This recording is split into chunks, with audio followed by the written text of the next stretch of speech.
All right, we got the Krueg show rolling. Dave Lombardi stopping by, the man who covers the 49ers for The Athletic. And it seemed like that long ago. Dave was joining me on my Stanford KMBR 1050 pregame show when he was working, when he was going to Stanford and working for, was it the Bootleg? What was the name of the? Yeah, it was the Bootleg. It was scout.com before all these Scout. fancy intros. I love your intro. That was cool. Did you like that? Yeah. Yeah, Dave, dude. I mean, seriously, we go back to what year was that you joined me on the pregame? I would say I covered them for scout.com or the Bootleg as it was, I think, starting in 2012. So I would say 2012, 2013, 2014. In 2014, I got hired by ESPN, covered the Pac-12 with a focus on Stanford because they had me based in the Bay Area. 14, 15, 16, all the way to, the end of 16, basically. And in 17, I joined the Athletic and started covering the 49ers. So that little stretch there through the 2010s. Well, and those were some good Stanford teams. Yeah. I mean, you had Harbaugh, and then, of course, Dave Shaw. You had Andrew Luck. You had, before we get rolling on the Niners, give me your just 30 seconds or, minute on what happened to Stanford. They came out of nowhere. Harbaugh made them a national power, moves on to the NFL. Dave Shaw takes it over, kept them there for a while. They recruited exceptionally well. From what I can tell, they still kind of get top tier recruits, but the whole thing's kind of gone south. What? And now David Shaw's out. Troy Taylor comes from Sac State and is in. What happened to Stanford? Well, they started as a team that was zagging when everybody was zigging. They were playing physical football. They were running, right? As there was kind of a passing revolution going on in college football. And they made sure with Harbaugh to corner the market on your really high academic qualifiers. And I think you can recruit to Stanford elite players if you do that, because there's only a certain amount of players in the entire country that are going to qualify. If you become the de facto school for those guys to commit to sign with, you could field a good team. And that's what Harbaugh did. He said, okay, there's X amount of these guys that will qualify. We're going to make sure that we beat out Notre Dame. We beat out Rice. We beat out, whoever else in FBS is going to be competing for these guys. And they did under Harbaugh. And then on top of that, they're able to get these guys, through the program developmentally. They had Shannon Turley, the strength coach back then. So they turned into bullies up front. And the type of player that they were able to land, I thought paired really well with the strength program. And they were ahead of the curve there for several years. But anytime that you have a lot of success, the rest of the competitive world is going to catch up. And I think the rest of the competitive world caught up. They started dabbling in a lot of the same strength training techniques that Stanford used to overpower teams. And they lost that edge. Then they lost Shannon Turley. There was a scandal surrounding that. So they had to move on to a different strength coach. And then over time, it just eroded. Obviously, they lost Jim Harbaugh and David Shaw took over. And there was just this erosion over time where Stanford didn't adapt quickly enough. I don't think they ever fired a single assistant coach, for example, while David Shaw was there. And that's unheard of, in modern college football. So the rest of the Pac-12 caught up to them, and the rest was history. Now they have to start from scratch with Troy Taylor. Yeah, and we'll see where it goes. All right, let's talk Niners. You've been covering the Niners for The Athletic. How many years now? 2017 was the first season, so this was my 6th season. It's unbelievable. I came aboard when Shanahan and Lynch did, so you kind of measure my time by theirs. It was all coincidental. I came a little bit later, obviously, than they did. I started with the season or training camp. Those guys came aboard right after the previous Super Bowl where the Patriots, that was the Patriots, right? 28-3, because Kyle was the offensive coordinator. Right. Yeah. Well, a game that I have the Barstool shirt, that says 28-3 on the front and then the final score on the back. I think I wore it one time to a Niner presser under a jacket. And I think I asked a question and Kyle kind of looked at my shirt. He kind of recognized the Barstool shirt and didn't say anything, but I'm sure he didn't like that. Saw it, yeah. Well, I'm sure, but speaking of those numbers, and t-shirts, Patriots fans probably like 28-3 a lot better than 18-1. I've seen that shirt. Have you seen that one? The 18. All it says is 18-1. Yeah. So, by the way, we are brought to you by Pig and a Pickle. Check them out in Corte Madera. They're at 341 Corte Madera Town Center. And they're also in Emeryville, in the Emeryville Public Marketplace. They're open Wednesday through Sunday in Emeryville, 7 days a week. In Corte Madera, the best barbecue in Northern California. Get the brisket, the pulled pork, the baby back ribs, the chicken, the brisket chili's amazing. The potato chips are amazing. They have craft beers, catering, kids menus, a lot of great stuff. Pig and a Pickle, open 11 a.m. to 8 p.m., 7 days a week in Marin County, Wednesday through Sunday. In Emeryville. All right, let's get right to the Niners. Is Colt, what's going on with Mike McGlinchey? To me, it seems like I know John Lynch would like to retain him, but I just get the feeling that he's going to get an offer that kind of goes beyond where the Niners can spend or want to spend for their right tackle. Do you think McGlinchey moves on? And then I guess the next question is, do you look at Jalen Moore or Colton McKivitz as suitable replacements in-house? Yeah, so the way I look at the McGlinchey market is probably somewhere between Rob Havenstein of the Rams, who signed this past year in September, and Jack Conklin. Havenstein's at, I think, 12.5 per year, which I think the 49ers would do, but I think McGlinchey's going to be above that because he's a little bit younger than Havenstein. I think probably a little bit more upside, since McGlinchey's best football has come over the past 2 years. He was hurt in 2021, but he was delivering his best pass protection then. He's finally, a slightly above average pass protector if you look at the aggregate pressure metrics, and that wasn't the case earlier in his career. Conklin, that's the next rung up for right tackles. That's about $15 million a year. And I think, just given the fact these guys get more expensive every offseason, given the fact that McGlinchey, I think the market's favorable to him and that he might be at the top of the list, he might hit that 15 million or even a little bit more. And I think that, the line in the sand for the 49ers might be somewhere in between those two numbers. And if they trust Colton McKivitz enough, and McKivitz was actually damn good this last year. McKivitz pass protected well, which I think is key. I mean, the Chiefs just won a Super Bowl thanks to the fact I thought they had clearly the best line in football, didn't give up a single sack to the Eagles. You have to have that pass protection down. McKivitz is developed, and if they think that McGlinchey is asking for too much, if another team is willing to pay somewhere along the upper ends of the scale that I just illustrated, that's when you might have to trust your in-house replacement. That being said, I think they're still going to draft a tackle. I don't know who. I don't know with what draft capital, but they have to develop somebody. And I'm sure they'll be scouring that free agent and that trade market because, more than me, Larry, the best edge rushers in the league now are lining up over right tackle more often than they're lining up over left tackle. So you have to make sure you have that spot taken care of. Any chance that Caleb McGarry might be a cheaper version? Is McGarry going to get less than McGlinchey? Do you think if McGlinchey, because I saw Chicago may want McGlinchey and they've got $100+ million in cap room, so I think he's going there.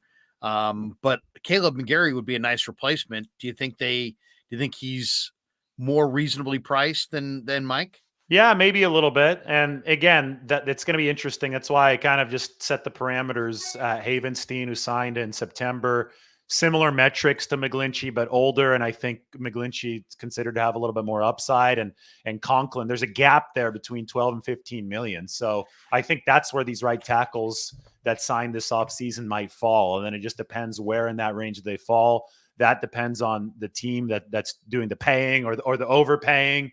It depends on the timing of a lot of these deals too. So a lot of this is, you just go to battle in the off season as the 49ers front office, and you have to read and react and adapt based on the timing of how these contracts are distributed. And you have a plan A, you have a plan B, you have a plan C, and sometimes you have to pivot to plan C, plan D earlier than you thought. Or maybe McGlinchey says, hey, I want to stay, and takes less money all of a sudden. I don't know if that's going to happen, but he has talked about the fact that his soon-to-be wife, he's getting married in July. She's from San Jose. So there might be some pull to stay in the Bay Area.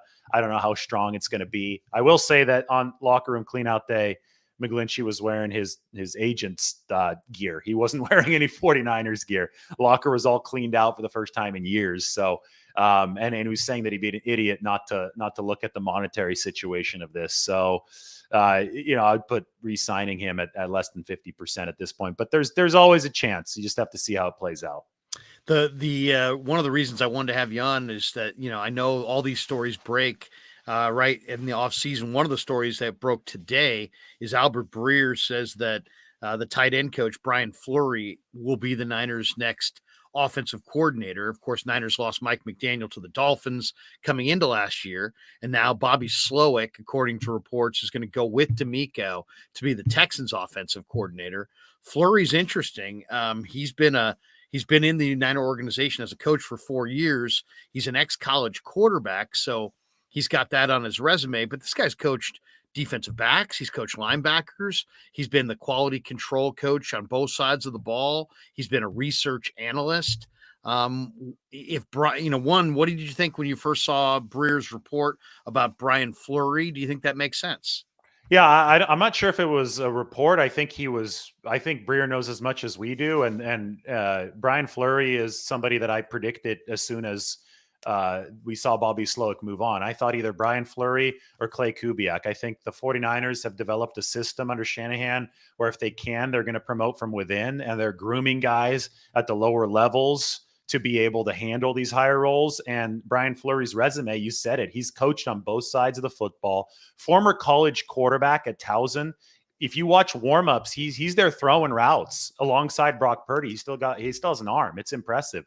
They're throwing those go balls to all the 49ers targets at the start of pregame warmups, and Purdy will be on one side, Brian Fleury will be next to him, and he's sitting there throwing. I'm not sure if he could play anymore. I think that he played at the lower level of college there, but yeah, he's a humble guy. I asked him about it. I kind of joked around. He said, "No, I'll stick to coaching after warmups." But he's worked with D linemen, like you said. He's worked with linebackers. Started as a quality control guy. Has moved his way up, has been around. Brian Fleury has been around, and they put him in that tight ends coach role this past year in large part because they wanted to support the quarterback position in terms of the pass game. They said, John Embry, his predecessor at tight ends coach, was really big for instilling, bulldog mentality in the 49ers players. He would fine George Kittle $10 every time he ran out of bounds as a rookie back in 2017. And boom, George Kittle never runs out of bounds anymore. It's turned into one of the biggest YAT guys in the game. So Embry was great for what the 49ers needed at the time.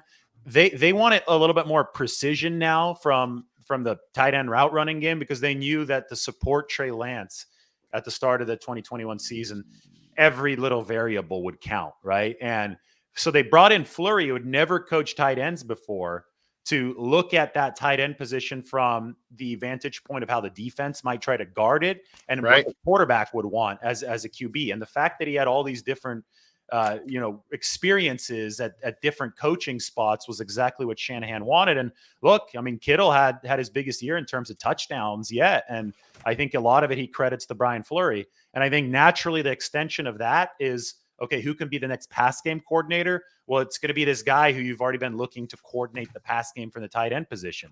He's been training for this position. So I think either him or Clay Kubiak is next. I think that just background itself will allow you to make that educated guess that the 49ers will turn to one of those two guys to fill either the pass game coordinator role or the offensive coordinator role. They've only had an OC role filled once under Shanahan. That was McDaniel in 2021.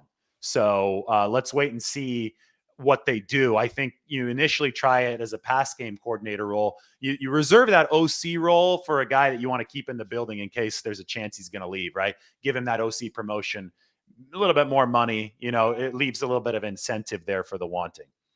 Interesting coaching families. You got the Shanahans and the Kubiaks, and they're so intertwined in so many ways. After watching the Eagles and then looking at them lose the Super Bowl, and they've got like a dozen guys who are key free agents. I think 10 of them are starters. They still, to me, Dave, look like the number one competitor for the 49ers in the conference by far. Who's number two? If I had to say to you, who else besides Philly should the Niners keep their eye on in the conference? Is it Dallas? Is it the New York Giants? I Is it think Atlanta? I it's mean, Dallas. you think It's it's Dallas. Dallas? Yeah, I mean, Dak had a terrible year, and Dallas still threatened the 49ers there. They lost in large part because Dak did what he had done all year, was throw picks. He had a 4%, nearly a 4% interception rate. It was worst amongst all qualifying quarterbacks. But to me, I mean, let's be honest. You look at the rest of Dak Prescott's career, it's an outlier. I don't think that Dak Prescott's one of the top quarterbacks in the league, but I think he's a whole lot better than what he showed this season. So, I mean, Dallas has got questions too, right? But they have a lot of talent. They play generally balanced football compared to what the rest of the NFL is putting on tape. So between Dallas, the 49ers, and Philadelphia, you have 3 two-way teams. But I will say this, as far as Philly, they were exposed against the Chiefs. And I think that it might have been a blessing in disguise that Mahomes hurt his ankle for Kansas City, because it forced Kansas City to come out in the second half and really And run run the it. football. Yeah. And that's Philadelphia's weakness. They're not good against the run. They were terrible before they picked up Linval Joseph and Ndamukong Suh, and they got a bit better with Jordan Davis in the back half of the season, but they were still mediocre against the run. And you see why Deebo Samuel and Brandon Ayuk were talking all that trash even after they Right. lost, because that was the 49ers game plan. They wanted to go out and play balanced football, play action, run the ball, and they thought they were going to be able to throttle Philadelphia in the same way that Kansas City did in the second half. It's obviously a lot harder when you don't have a QB, right? Because you don't have that passing threat. Kansas City had Mahomes. But anyway, I think the 49ers believe that they can still win the NFC if they're healthy at QB with that formula. And I think Kansas City helped, I think add some veracity to that claim. Yeah, I mean, Philadelphia, to me, there was a couple things. I mean, I thought the 49ers were going to be able to run it at them.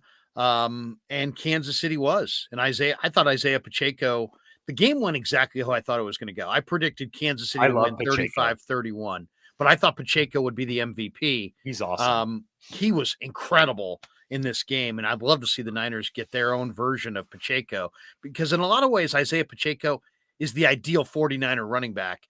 He's got the speed to get to the outside edge, but he's got size. He's got cutback ability.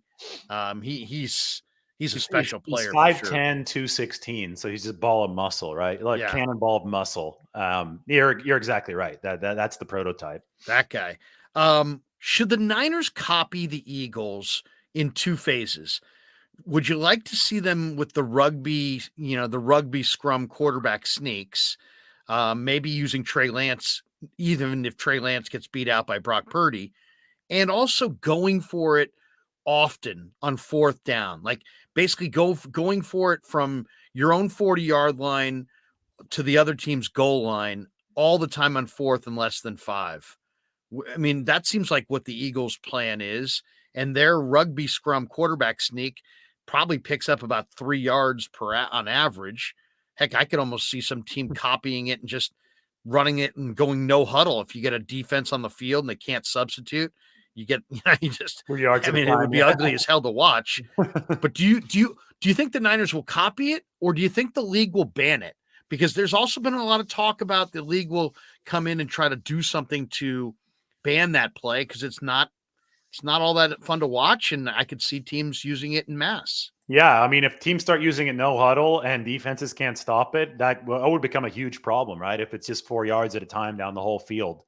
Boring as hell with a bunch of guys just pushing. Exactly. It'd be like a bug in a video game or a loophole, that I don't think the NFL would like. So I don't know. I don't know what the competition committee is going to decide. They're going to sit down at the owners' meetings in Arizona this offseason. Those at the end of March, and I'm sure that they'll discuss stuff like that. But as far as emulating the Eagles, you mentioned the QB sneak, and you also mentioned what else? There was one more thing. Going for it on fourth down. Okay, yeah. That's Kyle Shanahan's biggest weakness. He doesn't have a good grasp of the analytics. Yeah, everybody's talking about all this. Oh, he's blocking defensive ends with tight ends and play action. The Chiefs are blocking Reddick with a tight end all game. The whole league is doing that kind of stuff. A lot of people want to complain about Shanahan doing stuff that other really good coaches are doing, like Andy Reid. The one thing where I think the 49ers are a bit behind is there's no rhyme or reason to his fourth down decision making.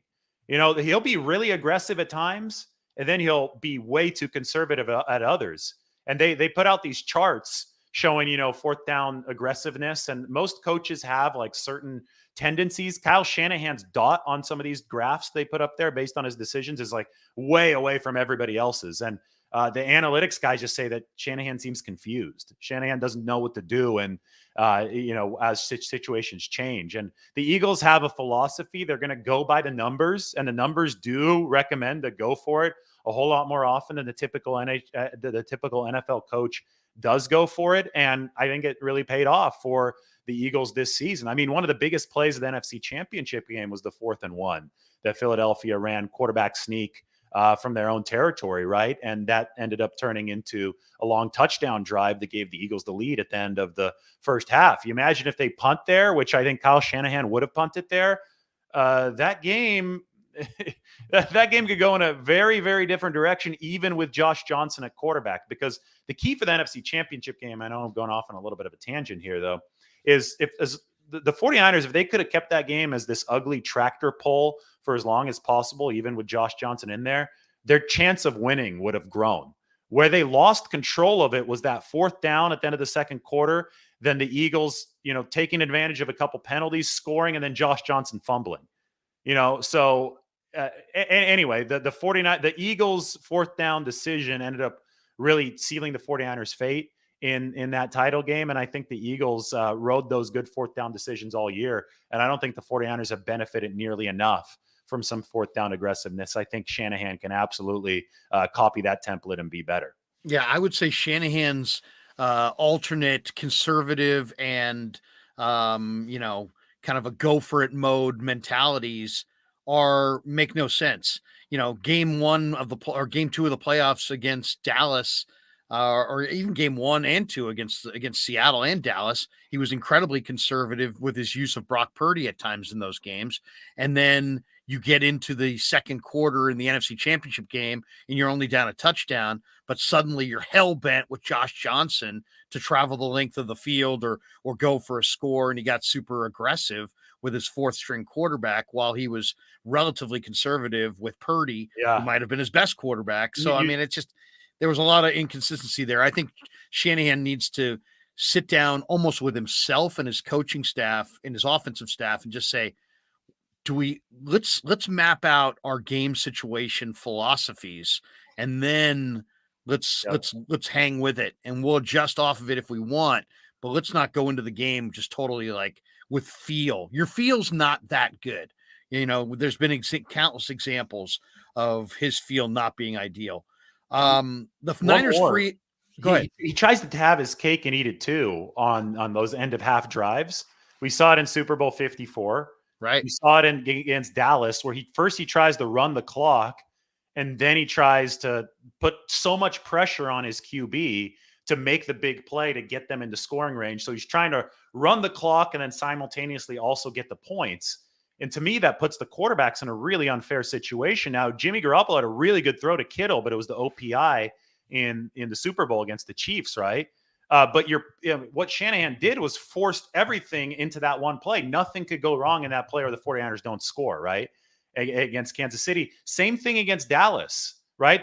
They start running the clock, and then all of a sudden it's 3rd and long. I think it was like, 3rd and 12, maybe even more. And Purdy bails him out with the throw to Jennings on the crosser. Right.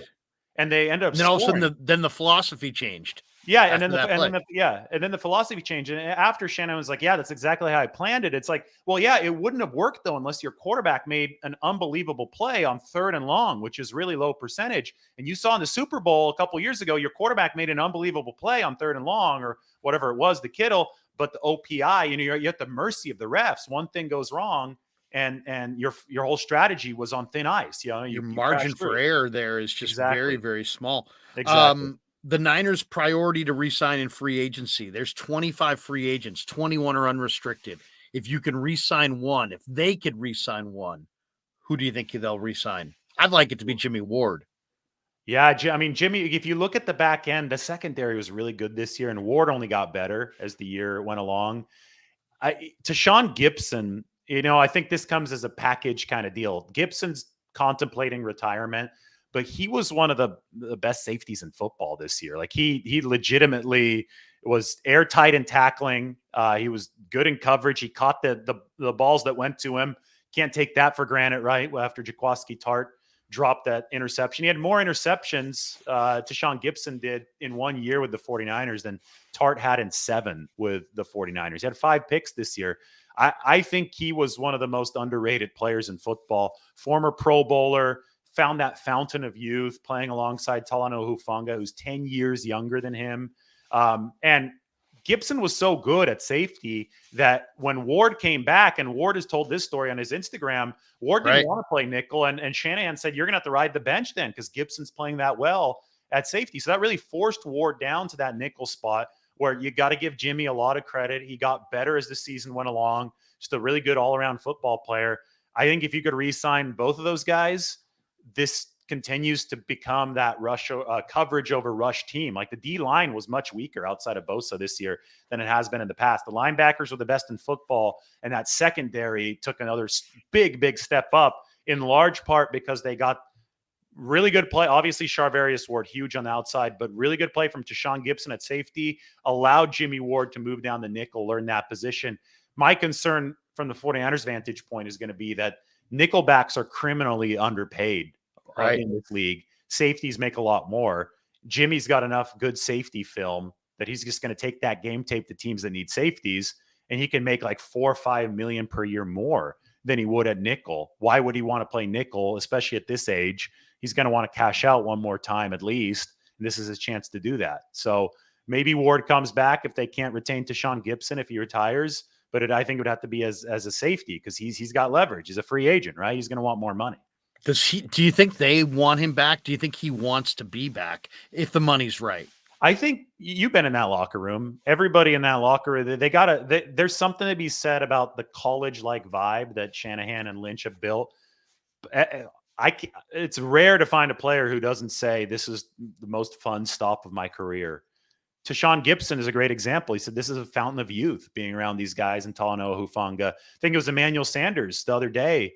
He's retired, obviously. He said, I wish I would have discovered San Francisco 3 or 4 years sooner and played there because it was just such a good vibe. So obviously money is going to be the primary driver here, but these players, they've created a culture the 49ers have where these guys want to be there.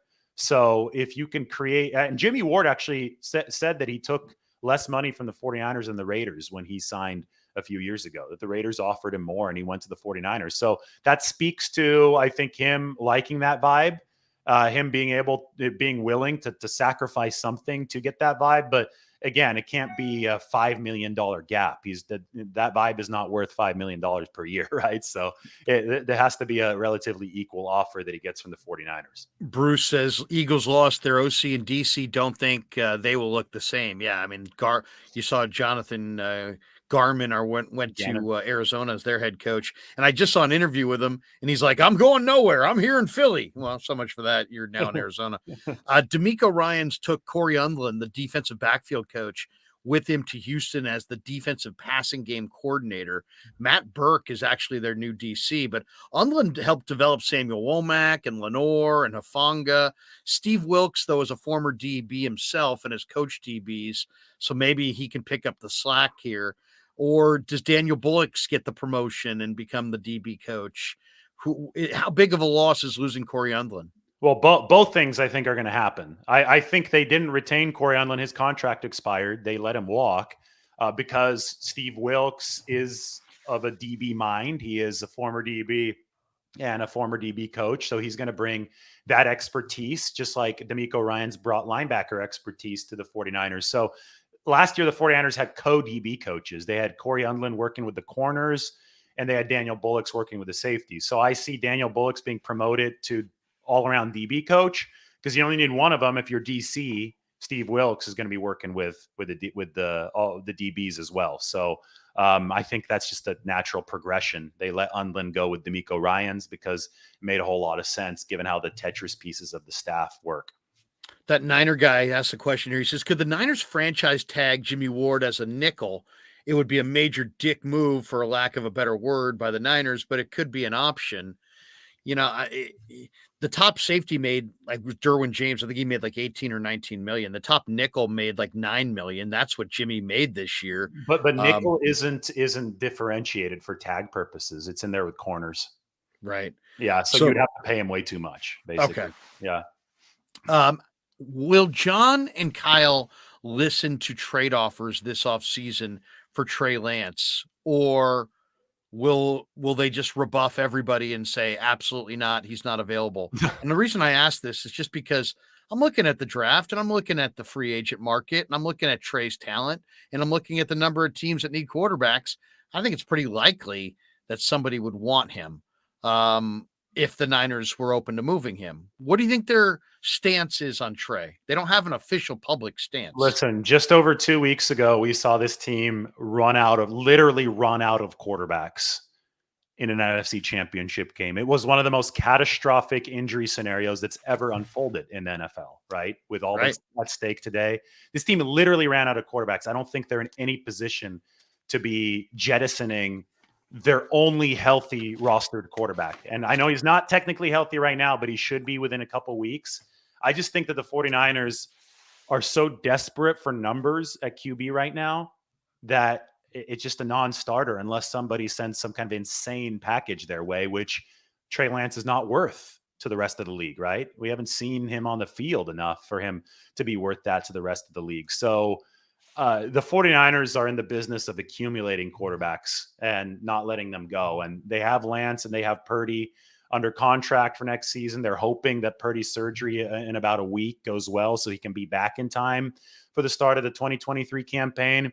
They're going to add a veteran this offseason. Kyle Shanahan has already, essentially said as much, but that veteran's going to have to fit within the cap structure as a backup for this team, which is, I think why somebody like Jimmy Garoppolo was already ruled out of their plans, because he's going to command more money, even though he has a lot to prove health-wise this next year. And I think on top of the veteran, I think they're going to either draft somebody or bring in an undrafted free agent. So that way they have at least 3 healthy guys to work with this offseason and then 4 guys on the roster, including Brock Purdy. I just don't see a scenario unless you trade Lance and bring in a quarterback that you like as part of that trade. You just can't let the quarterback numbers go down at this point. Because again, we're 2 weeks away from that disaster. Yeah. I mean, and you got to be covered there. And obviously they weren't at the end of the year. Who's the ideal third guy? If Purdy and Lance are 1-2 or 2-1, who's the ideal 3? Todd Labor says, well, who does Jake Hayner remind you of? I've never heard of him. He kind of reminds me of Brock Purdy a little bit. Yeah. Brock Purdy. No, exactly. Brock Purdy. Yeah. Jake Hayner. I mean, okay. I don't know if he's asking who your ideal number 3 is as far as a veteran, because they're going to bring in a veteran. I think somebody like Bridgewater. I think he made $6 million last year. I think that would fit within their budget. Maybe they get somebody, Andy Dalton. Somebody yeah. Maybe they get somebody for even cheaper that's less known. But I think you do need to just have a vet in there, just contingency kind of thing. As far as the draft goes, mid-round guy, yeah, I just finished writing a piece, a big board for the 49ers draft is going to come out on The Athletic. Jake Hayner was on it for me. I mean, the guy's tough as hell. There was a game against UCLA at the Rose Bowl a couple years back where he wasn't even able to walk. He was walking around like Kirk Gibson was rounding the bases, and it was just taking hit after hit. I think he hurt his adductor or his abdominal muscle or something, but he led them down the field and they scored, and Fresno State beat UCLA in the Rose Bowl. And to me, Brock Purdy played hurt this year. I mean, he played with a torn UCL. Pretty tough if you ask me to do that against Philadelphia, but he played with an oblique against Seattle, and that was a feat. So Shanahan loves tough quarterbacks. He picked CJ Beathard back in 2017. I think more in part to the fact that he played with a torn adductor muscle throughout the final 5 or 6 games at Iowa, than because Beathard was a great quarterback at Iowa. He thought he could program him into a great quarterback, but I think the main selling point for Shanahan was how tough he was. And he mentioned it a lot. Hayner. Yeah, you could say that about Hayner. You could say it about Jimmy Garoppolo too. I mean, look what Garoppolo played through in 2021: the torn thumb ligament, the torn shoulder capsules. But at a certain point, that becomes a little bit alarming, where Shanahan's biggest trait is for quarterbacks is these guys have to be tough. At some point you want to stop exposing them to getting the crap beaten out of them so often.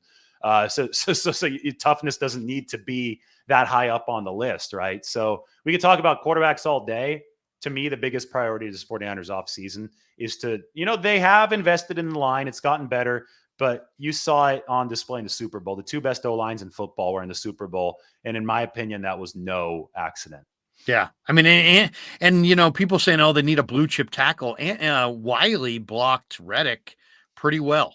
I mean, Andrew Wiley gave up 9 sacks in the regular season, and Big Zeus Brown did not have a huge year, and yet he had a lot of success in the Super Bowl. Pro Football Focus says the Niners betting the farm on Trey Lance in the 21 draft is their biggest draft mistake in the last 5 years. I don't know about that, but let me throw it to you this way. Do the 49, the Niners, the locker room, and the fan base and Shanahan and the coaching staff. Are the Niners going to give Trey Lance ever the ramp up period that he needs? Or did they just take the wrong guy, and their fans, their coaches, their players, they'll never be in a spot to give him the ramp up time that he needs? Well, it was always such a delicate situation because they knew that he needed the ramp up time when they picked him, which is why they kept Jimmy Garoppolo. Shanahan saw a blank slate in Trey Lance. He saw, okay, this is great athleticism. And I love the way that he sees the field through the lens of a pro-style offense. He was able to see that through the tape in North Dakota State. But I also love, I think Shanahan legitimately liked this. He loved the inexperience because he could program Trey Lance into what he wanted, right? Now, the problem is you can't program the guy if he's gotten hurt now several times. And I think it was already really clear in week 2 that he hadn't been programmed enough to Kyle Shanahan's comfort, which is why they're running him so much. Right. As soon as Jimmy came in, they started throwing a lot, and supposedly it was with the same playbook, but they were running just different throwing variations of what were running plays for Trey Lance. So our last look at Trey in game action, there wasn't enough trust yet in his passing abilities from Kyle Shanahan. So there was still, you still had to get from point A to point B. And unfortunately, there probably wasn't too much progress made over the time that he was rehabbing with his ankle injury. So the entire initial spirit behind the plan has been derailed now by injuries. But he still is a quarterback. He still has talent, and he still is on this roster. And that's saying something, considering the fact that all the other quarterbacks are either leaving the roster or are hurt and won't be able to participate all off season. So if they can restart that whole programming process with Trey being the guy this off season, I think it's too early to write off what what the future might be for the 49ers, because I think it's really clear what the ultimate vision was. They wanted a QB who could operate from within the pocket, that Shanahan could program in that way, but could also give them the added mobility that Jalen Hurts has with Philadelphia. I know Trey's not as fast as Jalen Hurts, but it's mobility on top of the pocket ability.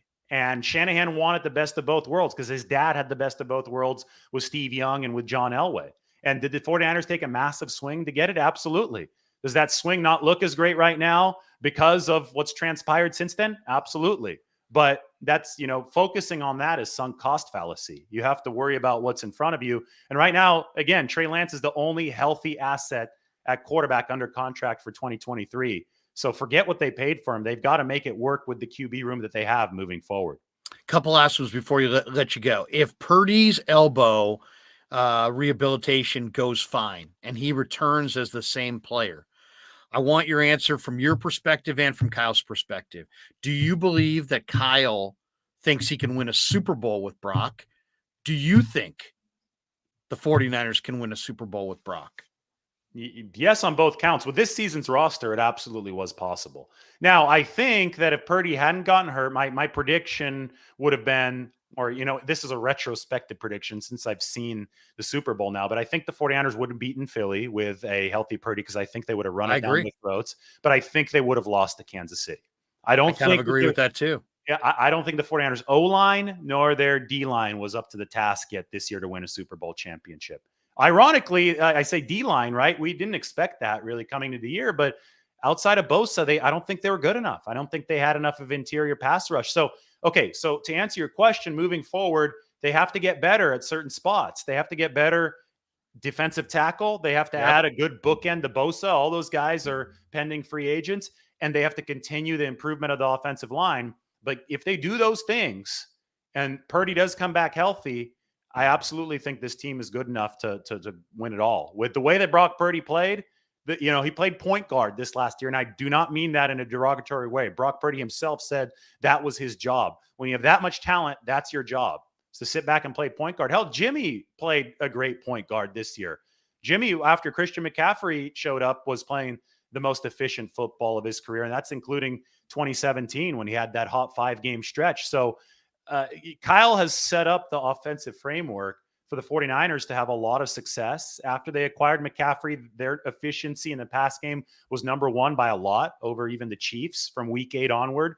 That's the sign of a team that can win a Super Bowl. But the Chiefs have Mahomes. They could enter a different gear when it comes to these huge games, as you saw the other day. And to be able to combat that gear, you have to be as close to a perfect football team overall as possible. And I think that we saw holes on the offensive and defensive lines for the 49ers this season that would have prevented them, even with a healthy QB, from getting past the Chiefs. So that's okay. They didn't have to suffer the Super Bowl heartbreak this year. They lost a round earlier. Now they have to pick up the pieces and figure out how to preemptively take care of those issues in case Purdy does come back healthy, because you've got a team. You've got a chance to do it next year if you take care of those issues and Purdy does come back healthy. Or hell, maybe even Trey Lance. I don't know, but I think obviously Purdy is the leader in the clubhouse if he's healthy at this point. Arthur Henry probably in a Snuggie types in Brock Purdy ain't tough. I would say, I think you're wrong. Has Arthur Henry ever stood in there against Jalen Phillips in his first career NFL I said Arthur Henry's in a Snuggie. Will the Niners cut or trade Javon Kinlaw? And how ugly? I mean, to me, they have gone from Buckner to DJ Jones to Kinlaw. They're going in the wrong direction at that tackle spot. He was terrible in this game. I didn't see him get anything done really the whole last stretch of the year. I'm talking about Kinlaw now. Will they cut him? Will they bring him back? Will they trade him? What do you think? Yeah, I think Kinlaw's thing was just correlated with the knee. I think it was when he first came back, was it Washington? Yeah, I think it was Washington late in the year. They had a 4th down goal line stand where he just moved people backwards, and he was a big part of it. He was a big part of the 4th down goal line stand against the Raiders. But then as time went along, and this is exactly what the situation was illustrated to us as, it was like, oh, there's fluid buildup in his knee. They're just going to have to manage it. It's going to be harder and harder. They got to, I think they activated him too early, to be honest. If they wanted his best football, I agree. Knowing that it was going to deteriorate, they should have just waited to the playoffs. Because by the time that you saw that game against the Eagles, he was getting moved. And a guy that big shouldn't be getting moved. So what's wrong? Why wasn't he getting moved against Washington earlier on those quarterback sneaks at the goal line? Or I don't know, it was a sneak. I think it was a 4th down conversion. And I think it was because he was fresh. It was because that and if there was only a small window to get that done this year, because of the fluid buildup, they probably mistimed it. Now, that being said, I don't think they pick up his 5th-year option. I think that's a foregone conclusion. They have to decide on that in May. But he's under his rookie deal for one more season. I don't think it hurts the team to keep him here. You don't really save anything if you do cut him. Let him work on it this offseason.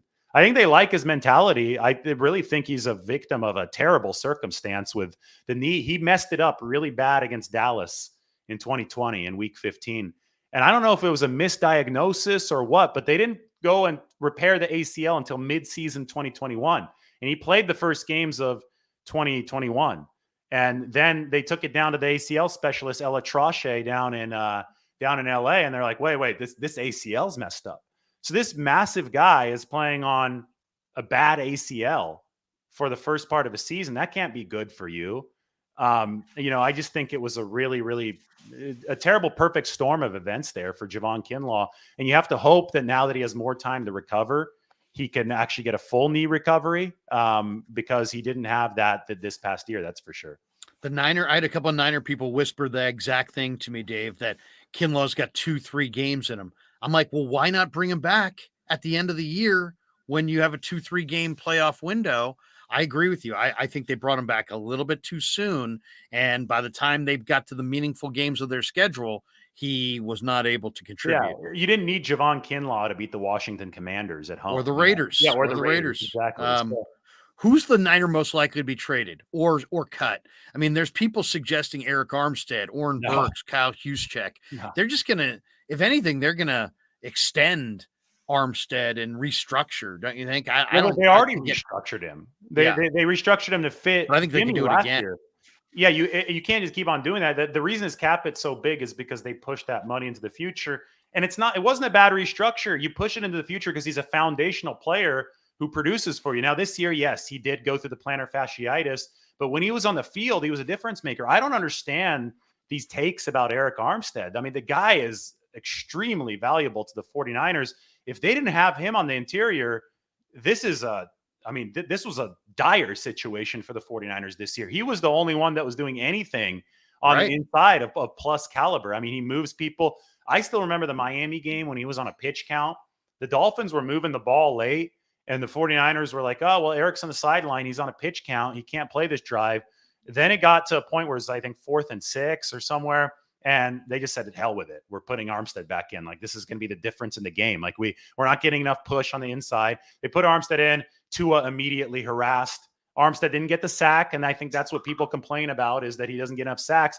But they need to understand that Bosa has 18 and a half sacks, and Bosa will be the first to tell you, in large part because Eric Armstead is generating that push up the middle. He's creating sacks for other guys. And then they also have the number 2 run defense in all of football. They don't have that if Armstead is not doing what he's doing on the inside. And guess what? A great run defense sets up a pass rush. Because if a team can run you to death, kind of like the Chiefs ran the Eagles to death, you can't rush the passer. They had no sacks. Philadelphia had no sacks in the second half. That was a team with 78 sacks entering that game.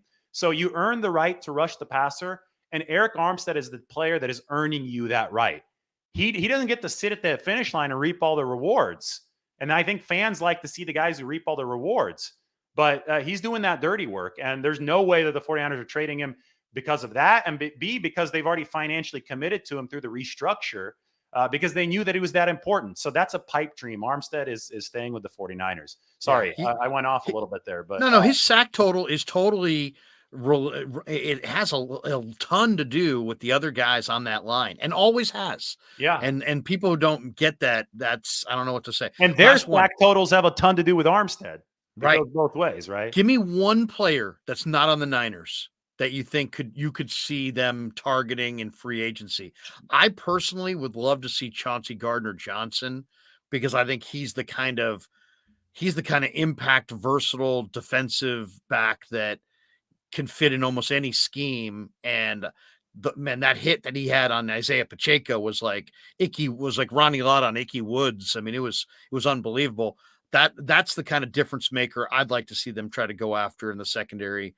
I know he's going to cost a lot, but Philly has a ton of free agents. Give me somebody in free agency that's not a Niner that you could see them pursuing. What about a specialty edge rusher like Justin Houston toward the end of his career? Still has an older edge rusher. Yeah, still has some juice. I say that because in 2017, that's how this regime got started. They brought in Elvis Dumervil, who was much older than Justin Houston. I think he was 38 at the time. Yeah. Gave him a productive season. They need that defensive tackle help, and I get it. There are going to be some defensive tackles available. I don't know who's going to end up available. You don't know who's going to re-sign and all that, but they can't afford Deron Payne, though. Yeah, I mean, yeah. So there's Payne, but other guys, I think Dalvin Tomlinson is scheduled to be available, but we'll see. Well, there's Colin Saunders from the Chiefs. Yeah, the guy from the Saints. Onyemata. Yeah, I think those guys are all scheduled to be available, but they would have to bust out the checkbook. Maybe they find it worth it to do so. I don't know. Probably not. But as far as, bang for your buck signings, somebody like Houston's not going to be making a lot of money. And, you probably bring him in after you've already set the structure of where you're spending. And it's just like that added piece, guys 34, 35 years old, not going to give you a lot of snaps. But as we've seen, a few really well-timed sacks, a few well-timed pressures can completely change seasons. I always remember, 98 season, 99 playoffs, Green Bay, January. Everybody talks about the Owens catch at the end of the game. 49ers don't win that game if they don't sign Charles Haley off the street after 2 years of not playing for $10,000. They paid him $10,000, and he pressures Brett Favre into an interception to Lee Woodall in that game. Go back and watch it. It's awesome. John Madden going crazy saying that pressure was worth $10,000. Anyway, that's just an illustration of how you can bring in one of these experienced guys and they don't have to play a lot. They don't have to make a lot, but they may want to win a title. They may take a little bit of a discount for that too. And a play here and a play there they can make throughout the course of the season if you use them correctly. That can be the difference between heartbreak and raising the trophy at the very end. Great stuff, man. Your YouTube channel's blowing up. How many subs you got these days? I think we're over 35. So wow, man. well, and how old is it? How long you been doing it? Like a year. Yeah. About two seasons, but a little bit of a year and a half calendar wise. That's awesome. Yeah. Last one on the way out the door. And this is debatable. So I'm really eager to see what you say. More vital to the Niners' second half offensive resurgence, Purdy or CMC? Oh, McCaffrey, undoubtedly. If you look at, all respect to Brock Purdy, what he did as a rookie was awesome, but the 49ers offense was just as efficient with Garoppolo. They weren't scoring quite as much. I think Purdy. So I pointed to the Saints game. They scored 13. Yeah, 13. Game. But the Saints had a good front, and that was tough sledding. I think it would have been tough sledding even for Purdy in that game. I agree. I think that Purdy did bring them a little bit extra in the red zone in this offense, but the turbocharging of efficiency started back when Garoppolo was the QB, and it started in week 8. It started in that Rams game when McCaffrey was doing everything. He's just a gravitational force out there where the defense is coming toward him. I just posted sack rates of 49ers quarterbacks given up, and you can take a look at that on my Twitter. The McCaffrey to me was like pass protection without blocking. He just being the outlet man, but also an outlet man that could deliver explosiveness. Also being a running back, they were the number 26 rush offense in efficiency pre-McCaffrey. They were number 3 after they got him. Every single inflection point, like before and after split in this offense, is centered on McCaffrey. It's really crazy. So, Purdy was awesome. I thought he brought them something that Jimmy Garoppolo didn't, with that short area quickness that he had, that little burst that he had to get away from some of those rushes. And, that was all good for the 49ers, but without Christian McCaffrey, you're not sniffing the NFC title game this year. I thought they were Super Bowl favorites before. Now I think Kansas City was better after I saw what they did in the Super Bowl, but I thought the 49ers were on their track to winning a title because of Christian McCaffrey in that edition. Dave, keep it rolling, man. And man, it seems like just yesterday we're sitting there at the Pac-12 Plaza talking about Stanford and Wazoo or whatever, and breaking it down. I'm actually looking forward to Michael Wilson and Caillou Blue Kelly in the draft. I think both those guys might be decent pros, but man, proud of you. You're rolling. Keep it rolling, man. Thanks for stopping by, and hopefully we'll do it again. Yeah, you too. Keep up the great work, Larry. Thanks, Dave. Dave Lombardi. Check him out. Incredible job he does on his channel. Let's do this. Let's throw a couple spots right here. I'll come back with a few final thoughts. And you know what I'm going to do here? Because we didn't take calls last night. I'm going to put the call link in the chat. And if people want to, call in, we can do that right here. So this is what I'll do. I'll put the call link in the chat, and there it is. There you go. All right. So the call link is in the chat. I'm going to take a break real quick here, play a couple of commercials. I'll come right back, and we'll have a couple more thoughts on the Krueg show. But first, we've got a message from our sponsor. And of course, our title sponsor is Pig and a Pickle. Check them out in Corte Madera and in Emeryville. They're open 7 days a week in Marin, 5 days a week in Corte Madera. And also our other sponsors right here. We'll start with Telmetrics.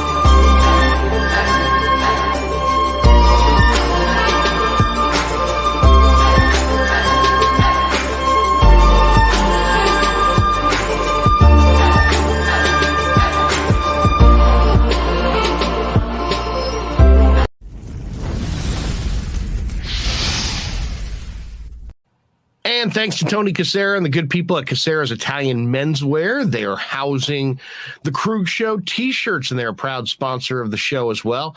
The Krueg Show t-shirt, the Krueg Show podcast t-shirt is available there at their store in Dublin. Their address is 7372 San Ramon Road in Dublin, California. And go see Tony Cassera and get yourself a Krueg Show t-shirt and support the show. And special thanks to our sponsor, New York Style Italian Sausage. That's right, NewYorkStyleSausage.com is their website. Phenomenal product, whether it's the breakfast sausage, the Italian mild, the Italian spice. And thanks to Tony Cassera and the good people at Cassera's Italian Menswear. They are housing the Krueg Show t-shirts, and they're a proud sponsor of the show as well. The Krueg Show t-shirt, the Krueg Show podcast t-shirt is available there at their store in Dublin. Their address is 7372 San Ramon Road in Dublin, California. And go see Tony Cassera and get yourself a Krueg Show t-shirt and support the show. So New York Style Sausage was started over 7 years ago. We are the largest producer of fresh Italian sausage on the West Coast.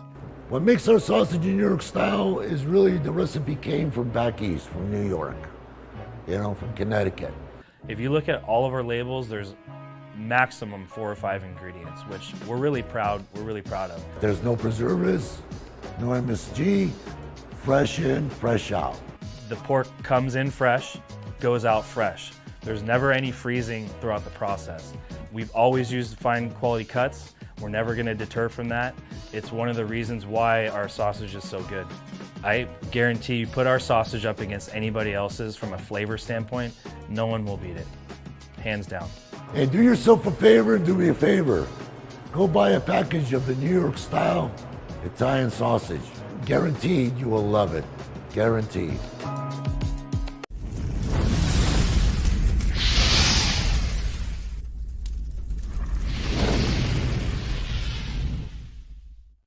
All right, welcome back to the Krueg Show, brought to you by Pig in a Pickle. Check them out, piginapickle.com, best barbecue in the Bay Area. They are in Emeryville. They're in Corte Madera. Check them out in Corte Madera at 341 Corte Madera Town Center. They're open 7 days a week in Marin. They're open 5 days a week in Emeryville, Wednesday through Sunday in Emeryville. And if you haven't been to Pig in a Pickle, check it out, man. The brisket, the pulled pork, the baby back ribs, the barbecue chicken, the mac and cheese, the white cheddar mac and cheese, the beef brisket chili, all phenomenal. You got to get the potato chips if you're in Marin County, cooked in beef tallow. Unbelievable potato chips, maybe the greatest chip of all time. But thanks to them for sponsoring the Krueg Show. All right, coming down the home stretch here on this edition, thanks to Dave Francisco. Larry, get out of the dungeon and get some sun like Dave. Dave looked very golden. He definitely looked very golden there. Mitchell and Ness says, I wish Pig in a Pickle was closer. I would be there. It's absolutely outstanding. Mitchell and Ness also says, smash the likes. Good show today. Thank you. As far as Dave said CMC was the key guy, and Mitchell and Ness like, yeah, Larry's not hearing what he wants to hear. I just had a bunch of players who I interviewed this year tell me that they thought Purdy was the key factor for the 49ers down the stretch and that he made all the difference in the world. But clearly the 49ers were better because of both Christian McCaffrey and Brock Purdy. But CMC, God knows they paid a high price for CMC. So Dave thinks that he was the key difference. Interesting conversation as far as the 49er offseason. They have a new defensive coordinator now in Steve Wilks. It sounds like Brian Fleury may wind up being their offensive coordinator, at least if you believe the writings of Albert Breer, who's kind of throwing that out in the rumor mill. And then Corey Undlin leaves the Niners to go with D'Amico Ryans he was the Niners secondary coach. He's now going to be the Houston Texans defensive passing game coordinator. So that's where Undlin goes. And Undlin had a good year as far as Hufanga developed, Lenore developed, Womack developed. He introduced, Jimmy Ward to a new position mid-year. That worked. He injected Tayshaun Gibson into the mix. That worked. So, really interesting there. As far as Dave's, thoughts on Trey Lance, he doesn't expect Trey Lance to be moved, but who knows? Who knows what the situation is there? The one thing we don't know is we don't know the truth and how the 49ers feel about Trey Lance and his fit in their offense. If they like the way he looks in their offense, if they still have belief in him, then you've got two young quarterbacks, and then who do you want that third quarterback to be? Dave suggested a veteran. They've got there's a nice group of rookies in this class as well, and maybe they go the rookie route. I can see that.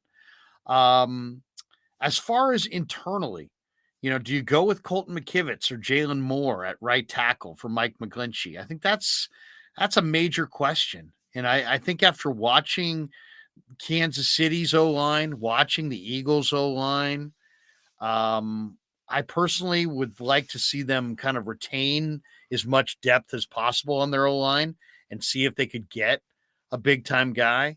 I don't know that the 49ers can afford to spend, huge money for a Caleb McGarry, let's say, to plug him in at right tackle and then also have the kind of money to plug in their holes in the secondary on the D-line. They've got an edge rusher need opposite Nick Bosa. I don't think there's any doubt about that. They've got a major defensive tackle need opposite Eric Armstead. So to me, that's going to be very interesting to see exactly how they kind of cope with that. As far as competition within the conference, other than the Eagles, Dave threw out Dallas. I don't believe in Dallas. I don't know how you guys feel, but I just don't believe in Dallas. I don't believe in Mike McCarthy's ability to call the game. I don't believe in Stephen Jones or Jerry Jones or their ability to put together the right football team. Don't really believe in Dak Prescott. Read today that they may get rid of both Zeke Elliott and Tony Pollard. So that means they're starting from scratch in the backfield, if that's indeed the case. So very interesting as far if you said to me, okay, it's Niners, Eagles in the NFC. Who is that third team? I think I'm going with Brian Daboll and the New York Giants. I think they're an ascending team. They don't have great talent, and yet they still made the playoffs this year. Next year, they'll have better talent. And 2 years from now, they might even have better talent than that. So I kind of like them, the New York Giants, to be that third team that kind of jumps in with the Niners and the Eagles. Do we have Lee Gowland in the house? Lee, what's up? We certainly do have Lee Gowland in the house. How are we doing, Larry? That backdrop. You got the Niners, you got the bumper sticker, you got the license plate, you got bobbleheads. Lee, that's quite the background.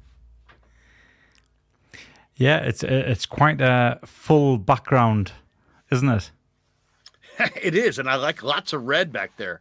So what did you think of, we saw you in season, talked to you a few times, and obviously we saw you at the game. Was it the Miami game?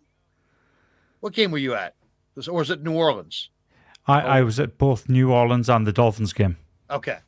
So we had a chance to meet at halftime of those games, and that was a great pleasure to meet you out there and right on the kind of the side, open side of the stadium. We had a chance to sit and visit for a bit. So what did you think about how the season ended, and what's your perspective on where they go from here?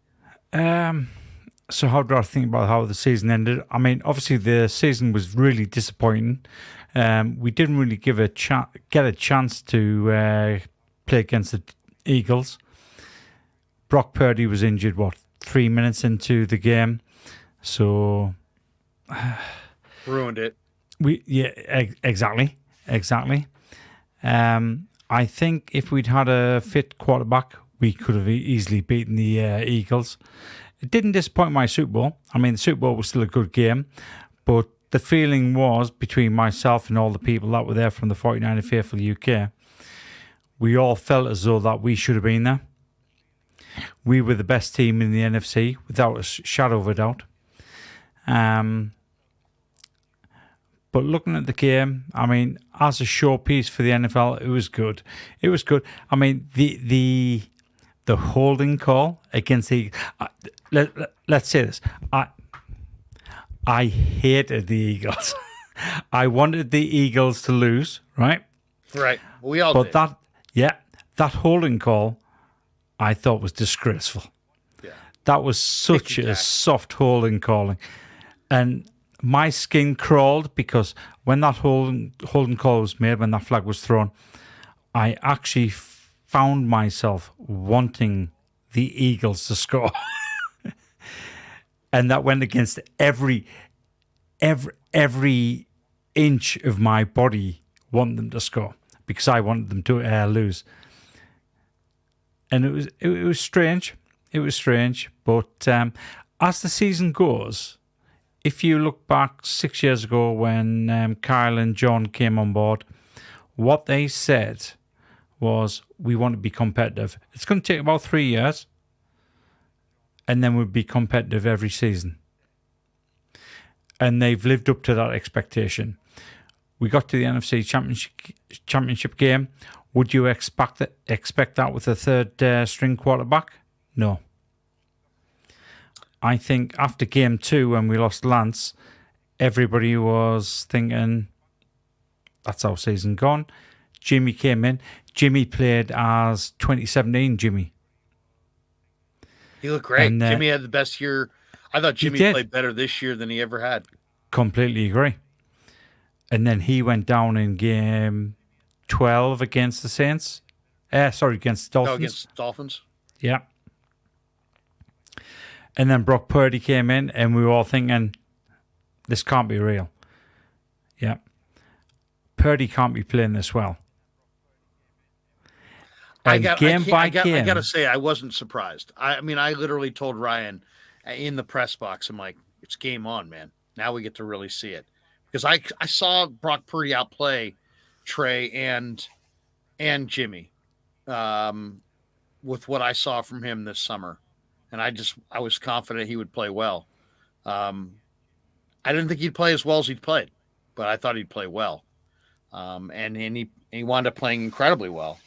So now, fast forward, he's got the elbow. Don't know if he'll be ready for camp or preseason, but it sounds like he'll be ready before week 1. Trey is going to be ready to go in a matter of weeks for the OTAs. How do you see it playing out?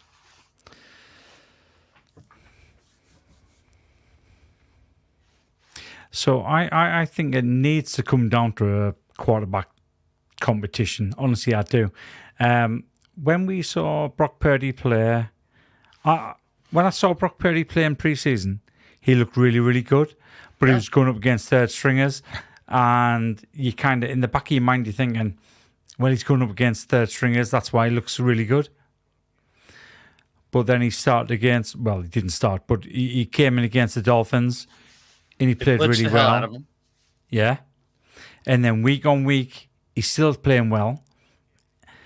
And I don't know if it's a 49er thing, a 49er fan thing. And you're thinking, this can't be right. This can't be right. This is a 7th round pick. Is it a scheme? Is it Shanahan that's making him look good? But everything he did give you confidence. He could do all the things that Jimmy did, but he could also do the things that Jimmy couldn't do. He could escape the pressure, he could extend the play, and he can make intelligent decisions. More accurate, took better care of the football. That's correct. And that excited all of us. Honestly, it excited all of us, but also left us feeling, almost left us feeling this can't be real.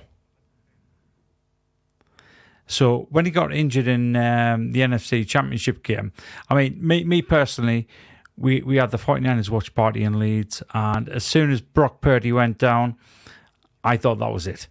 Josh Johnson, I didn't think he could do much. Yeah. I mean, it was over then. It was over then. It was. Which was really hard to stomach. Yeah. Because we built that. I mean, the buildup. I mean, I probably broadcast 25 hours of live streams that week talking about that game in every way imaginable.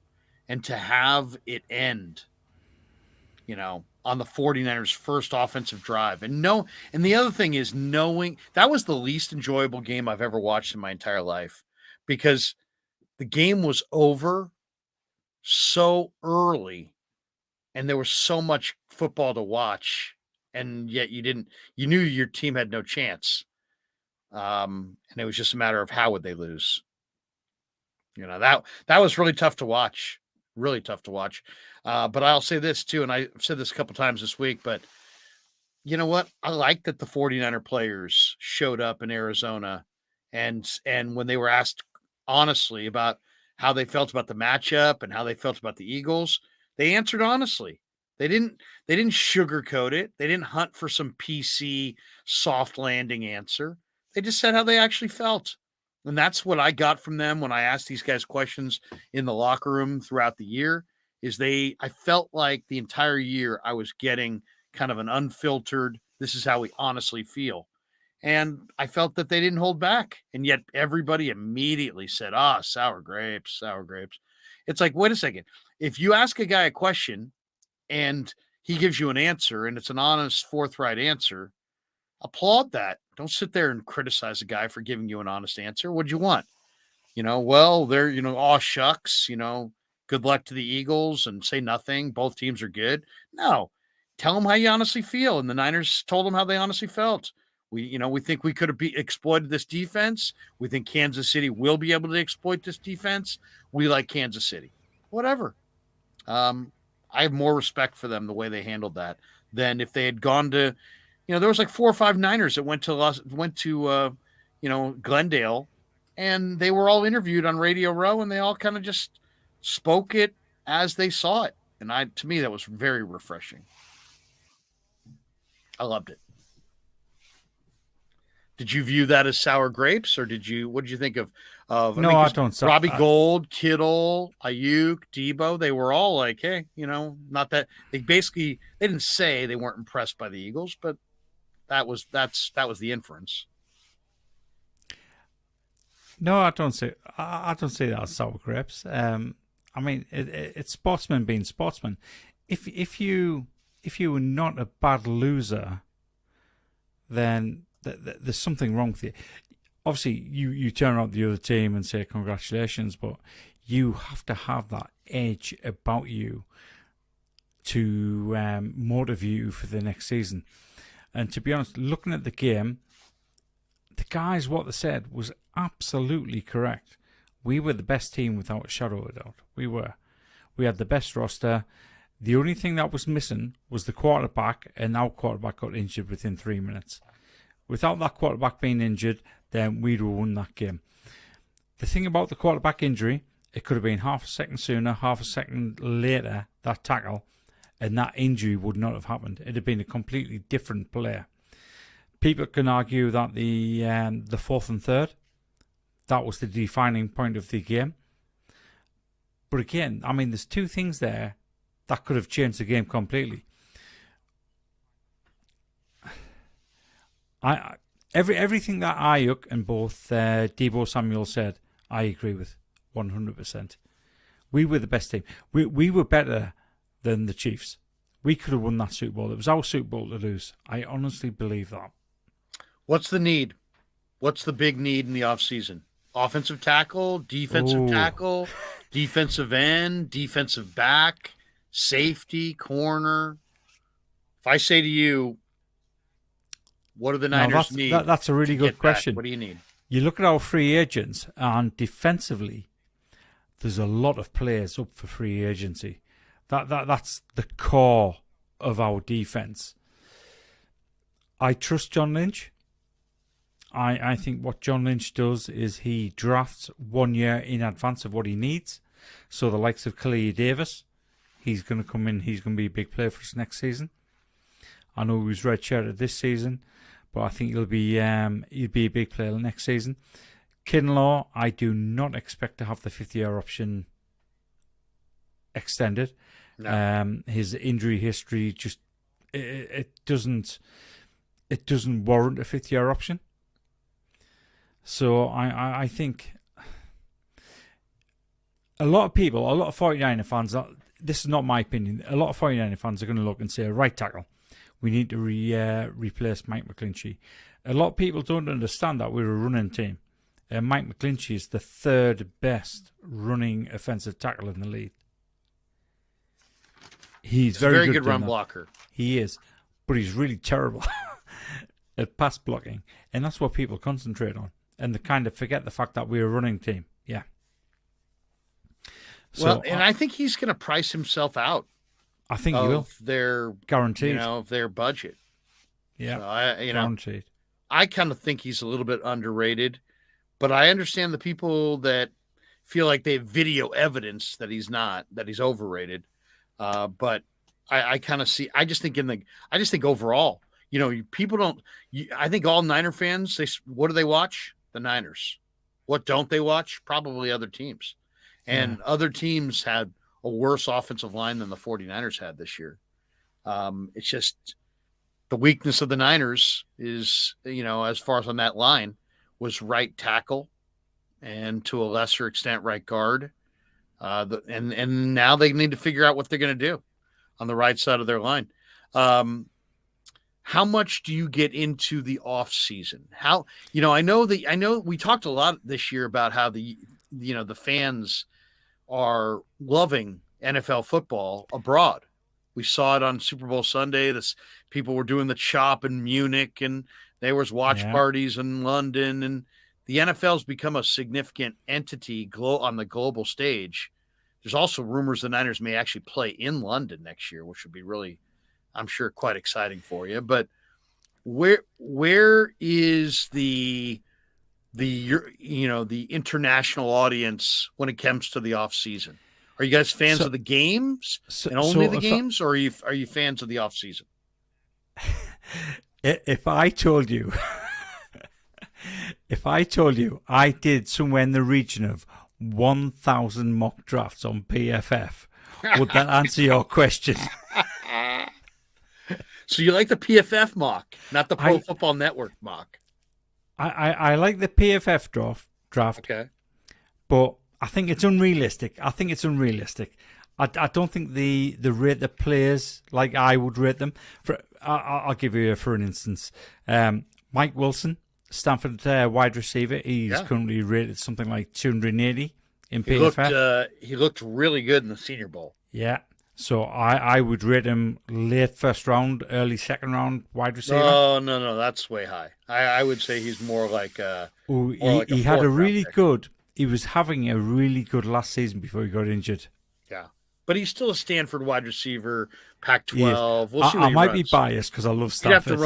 He'd have to run incredibly. He'd have to run, sub 4.4 to be there. Otherwise, I think he's probably day 3, maybe early day 3. So, again, to answer your question, I think a lot of the European fans, the UK fans, they do spend a lot of time watching the college game, watching the Senior Bowl, and they really get into the whole draft process. They do. I mean, Combine? Yeah, exactly. I was just about to say, I will watch the Combine to see what players are hot, what players aren't hot, and trying to get a good feeling for who's going to go in the draft. I mean, last year, yourself, Larry, I've spoken to you about this. I went to the draft in Las Vegas. I was the representative for the UK fan base. I announced the Sammy Womack pick, and I had my own draft board, and it was reasonably accurate. I would say the only one that caught us by surprise is Tyrion Price-Davis. Even the 7th round with Brock Purdy. Purdy? You had Purdy? No, I didn't have Purdy, but I had a quarterback taken with the very last pick. Who'd you have? No, I didn't know who was going. I will say that hands up. Quarterback. Didn't know who was going, but I thought we would take a quarterback. Don't know. What do you think of the quarterback situation going forward? Purdy has shown he has shown that he knows how to run an offense. He's shown that poise. He's obviously got 41, 42 games in college, and then he's got now the NFL experience. And I think that shows. I actually think that shows over Jimmy, not just Lance. So I think there's going to be a competition. I think it's Brock Purdy's position to lose. I actually hope that Trey Lance gets an opportunity, because what I've seen with Trey Lance in the really short period that he's been on the field, that he can do a job. The concern I have is Shanahan's going to use him as a running back rather than a quarterback. And we saw that against the Cardinals in his first season. He went on, and Shanahan kept on using him as a running back, and it was painful to watch. It's interesting. Did you see the end of the year presser where Shanahan talked about the quarterbacks, and when he described them all as quarterbacks until he got to Trey, and then he described him as a dual threat quarterback. Yeah, it's like he doesn't. How about this? I'll go back to the Arizona game. I think this was his first start. This was Trey's first start. There were 16 runs in that game. And I think it was 9 scrambles, 7 designed runs. It could have been opposite. It could have been the opposite. But on the designed runs, Trey averaged 3.2 a carry, 3.2 yards a carry, and took a hit on all 9 carries. On the 7 quarterback scrambles, Trey averaged 13 yards a scramble and only took a hit on 2 of the 7 scrambles. And to me, that illustrates the difference between a quarterback with mobility and running your quarterback. I like a quarterback that has mobility. I like a quarterback that can move within the pocket, extend plays. I like a quarterback who can bust contain and do what Mahomes did in the fourth quarter and, see a seam, take it, run 25 yards, get your team into game-winning field goal territory like Mahomes did. I like that. What I don't like is I don't like running the quarterback, and I really don't intentionally, and I don't like running the quarterback between the tackles, and I really don't like running the quarterback the way the Niners used Lance in that Arizona game, where they literally just dropped him back, like 3-step drop, and then he just put the ball in his hands and he just started looking for a hole. No lead blocker. No, he's not running to the edges. He's running between the tackles, and he's trying to kind of pick and slide, with no blockers, with no lead blockers. And to me, that's putting your quarterback in harm's way. And I think the risk is not worth the reward. I mean, I don't need 3.2. I don't need 3 yards that bad that I'm willing to give up a hit on my quarterback. To me, a hit on my quarterback, I better get 25 yards out of it. Otherwise, the risk reward doesn't add up. And I think that's one thing I would love to see Shanahan use Trey in the exact same offense that he uses Jimmy and Purdy. And let's just see if Trey can make plays from the pocket and move the football team.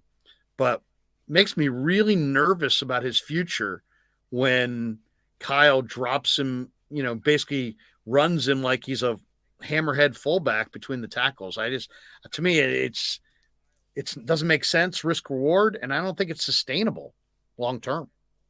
That was my argument. Yeah, completely agree with that. I don't like that whatsoever.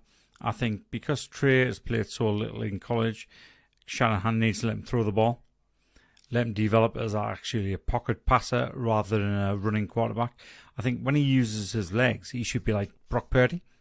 He uses it to extend the play, get away from pressure, and not have designed players that could put him at risk of getting injury.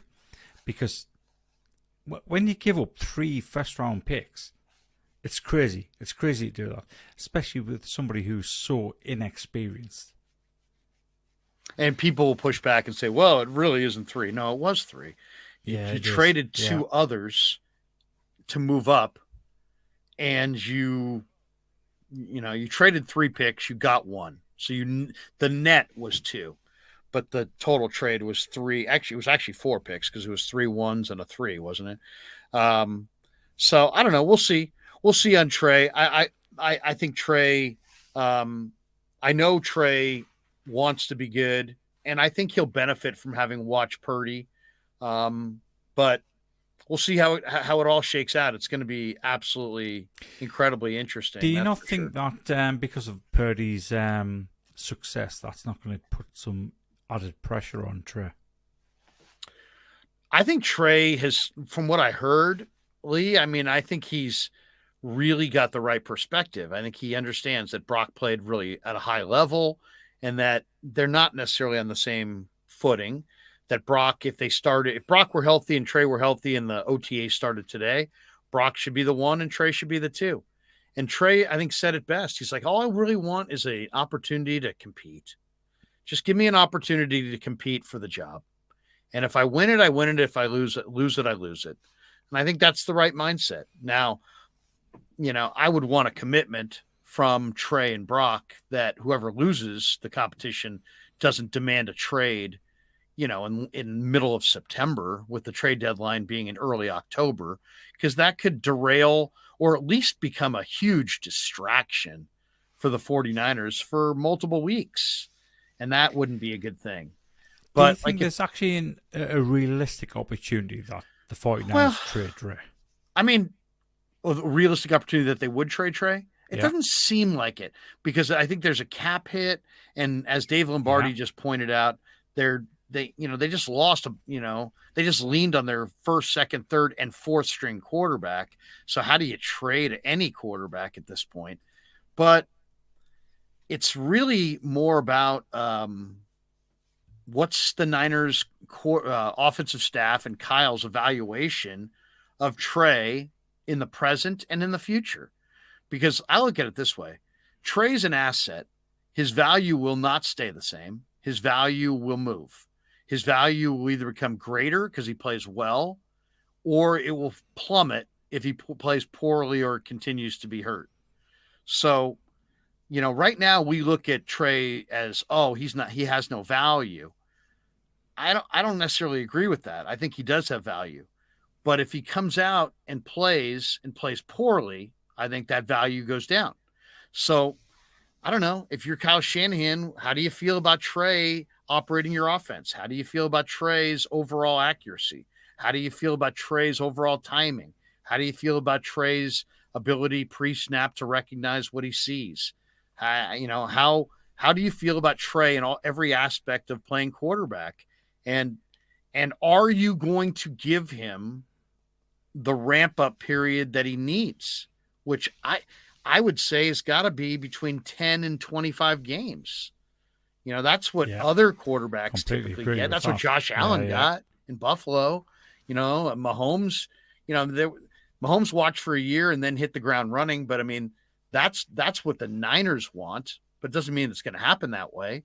And I would say a realistic learning curve for Trey would probably be a year and a half. So are you willing to, in the middle of Trent Williams, prime, in the middle of the prime of some of your best, some of the best players on this team are absolutely in their prime right now, the Kittles and the Debos. Are you willing to potentially waste a year of their prime trying to get Trey Lance to develop into the player that you think he can be? Some people would say that's worth doing. Other people would say that's not worth doing. I don't know. I don't know the answer to that. Yeah, and I will say this though. I think there would be literally a mutiny if Brock is healthy and Trey's healthy and they went with Trey. I think there would be a mutiny because I think the players, they know the game and they understand the nuances and they understand how great Brock was at so many of the nuances of the quarterback position, almost freakish in the way he played it. When you think of rookie quarterbacks, he played with about as much poise and as much moxie as any rookie quarterback I've seen, maybe ever. I mean, he seriously was like a veteran out there. You would never have known he was a rookie, and if you didn't know better, you would have thought he was a veteran. So, I just think that the 49er players, Laurie, would be can very. you remember critical. what I said to you at halftime in the Dolphins game when we met up in Intel Gate A at Levi Stadium, what I said about Brock Purdy. I don't. He moves, and he throws like Joe Montana. Now, that can be taken out of context straight away, as though I'm saying he's like Joe Montana. I wasn't saying that. I was definitely not saying that. But when you watch him play, the way he scrambles out the pocket, the way he moves with his legs, the way he throws the ball, just reminds me of Joe Montana. Now, on my journey home, obviously I'm from the UK, on my journey home, which was like 11 hours, I sat and watched Super Bowl 16. I sat and watched Super Bowl 19. And both times I looked at Joe Montana, thinking back to what I saw with Brock Purdy. Just the way he moved, just the way he threw. That's all. That's all I'm saying. I'm not saying he's the next Joe Montana. I am not saying that. But I got excited. Just looking at that, I thought, wow, he looks so familiar. The way he does it, he looks so familiar. Now, he's only 7-8 games into his career. He's a 7th round pick. He is Mr. Irrelevant. And that is a terrible term to use now, because he's anything but irrelevant. He's a fantastic player. He's already in the Hall of Fame. He's got a jersey in the Hall of Fame. Yeah. So let's forget about Mr. Irrelevant. You look at him, you look at the poise he had, you look at what we've had in the past. You look at Nick Mullins, you look at CJ Beathard. That came before Jimmy Garoppolo. I was lucky enough to be at the game where Jimmy Garoppolo came in for CJ Beathard. I thought he looked fantastic. I thought he looked fantastic for the 5 games of that season. He looked poised. He looked as though he knew what he was doing. He could read the defense. He moved really well. After the Kansas City game, when he got his his knee injury, he was never ever the same quarterback. This season, he's probably played better than he has since that injury. But he still hasn't played better as Brock Purdy when he came in. He just... Well, I mean, even Shanahan, at the end of the year, when Shanahan was at the presser and he was in a foul mood. But when he was asked about this year's team compared to other teams, he said that he felt like this year's team was his best chance to win. Now, was that because of this year's defense, or was that because of Brock Purdy? I read it as that was because of Brock Purdy. Because I think that Shanahan, was it 2 games in or 3 games in, made the comment that Brock Purdy allows him to call the game the way he wants to call it. He does. I agree with that. Well, sorry, I half agree with that. When you look at our free agents going into this next offseason, when you look at the attrition in the coaching staff, I think it's going to be very tough for us to do what we did this season. Wilkes, I'm not sure about. I am not sure. So I mentioned this in our podcast, 49 Feel for UK. I run a business. I'm an operations director for a professional services business. When we take on associates, one of the things I look at, I go through all the CVs. I look at them and I look for the length of service and the type of position they held. When you look at Wilkes, he hasn't really made that elevation. He hasn't really been promoted. He's had a lot of 1-year terms where he's had exactly the same positions. And to me, looking at that straight away off paper, that looks as though he's been no good at that job. He's been no good at defensive backs coach. The highest defense he's had ranked, I think, was 11th. Yeah. He's never had a top 10 D, and you're right. 6 years in the NFL, 6 different stops. 7 years in college, 7 different stops. Yeah. So he's never stayed in one place. I do think he checks boxes for them, in that they wanted to retain Koceric, and this enables them to do that. They want to play a 4-3 defense. They want to go 4-3, one gap defense. That's what he prefers. They wanted somebody on the back end who had some defensive backfield experience. Wilkes checks that box. I think they didn't want to take a chance with somebody who's never done the role before. He checks that box. So he checks a lot of the boxes, but you're totally right. He had no number one defense. I mean, it would be one thing if he had the number one defense in the league at multiple stops. He doesn't have a top 10 defense at any stop.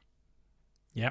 So you got the coaching staff, huge change in the coaching staff, and then you look at the actual defensive line.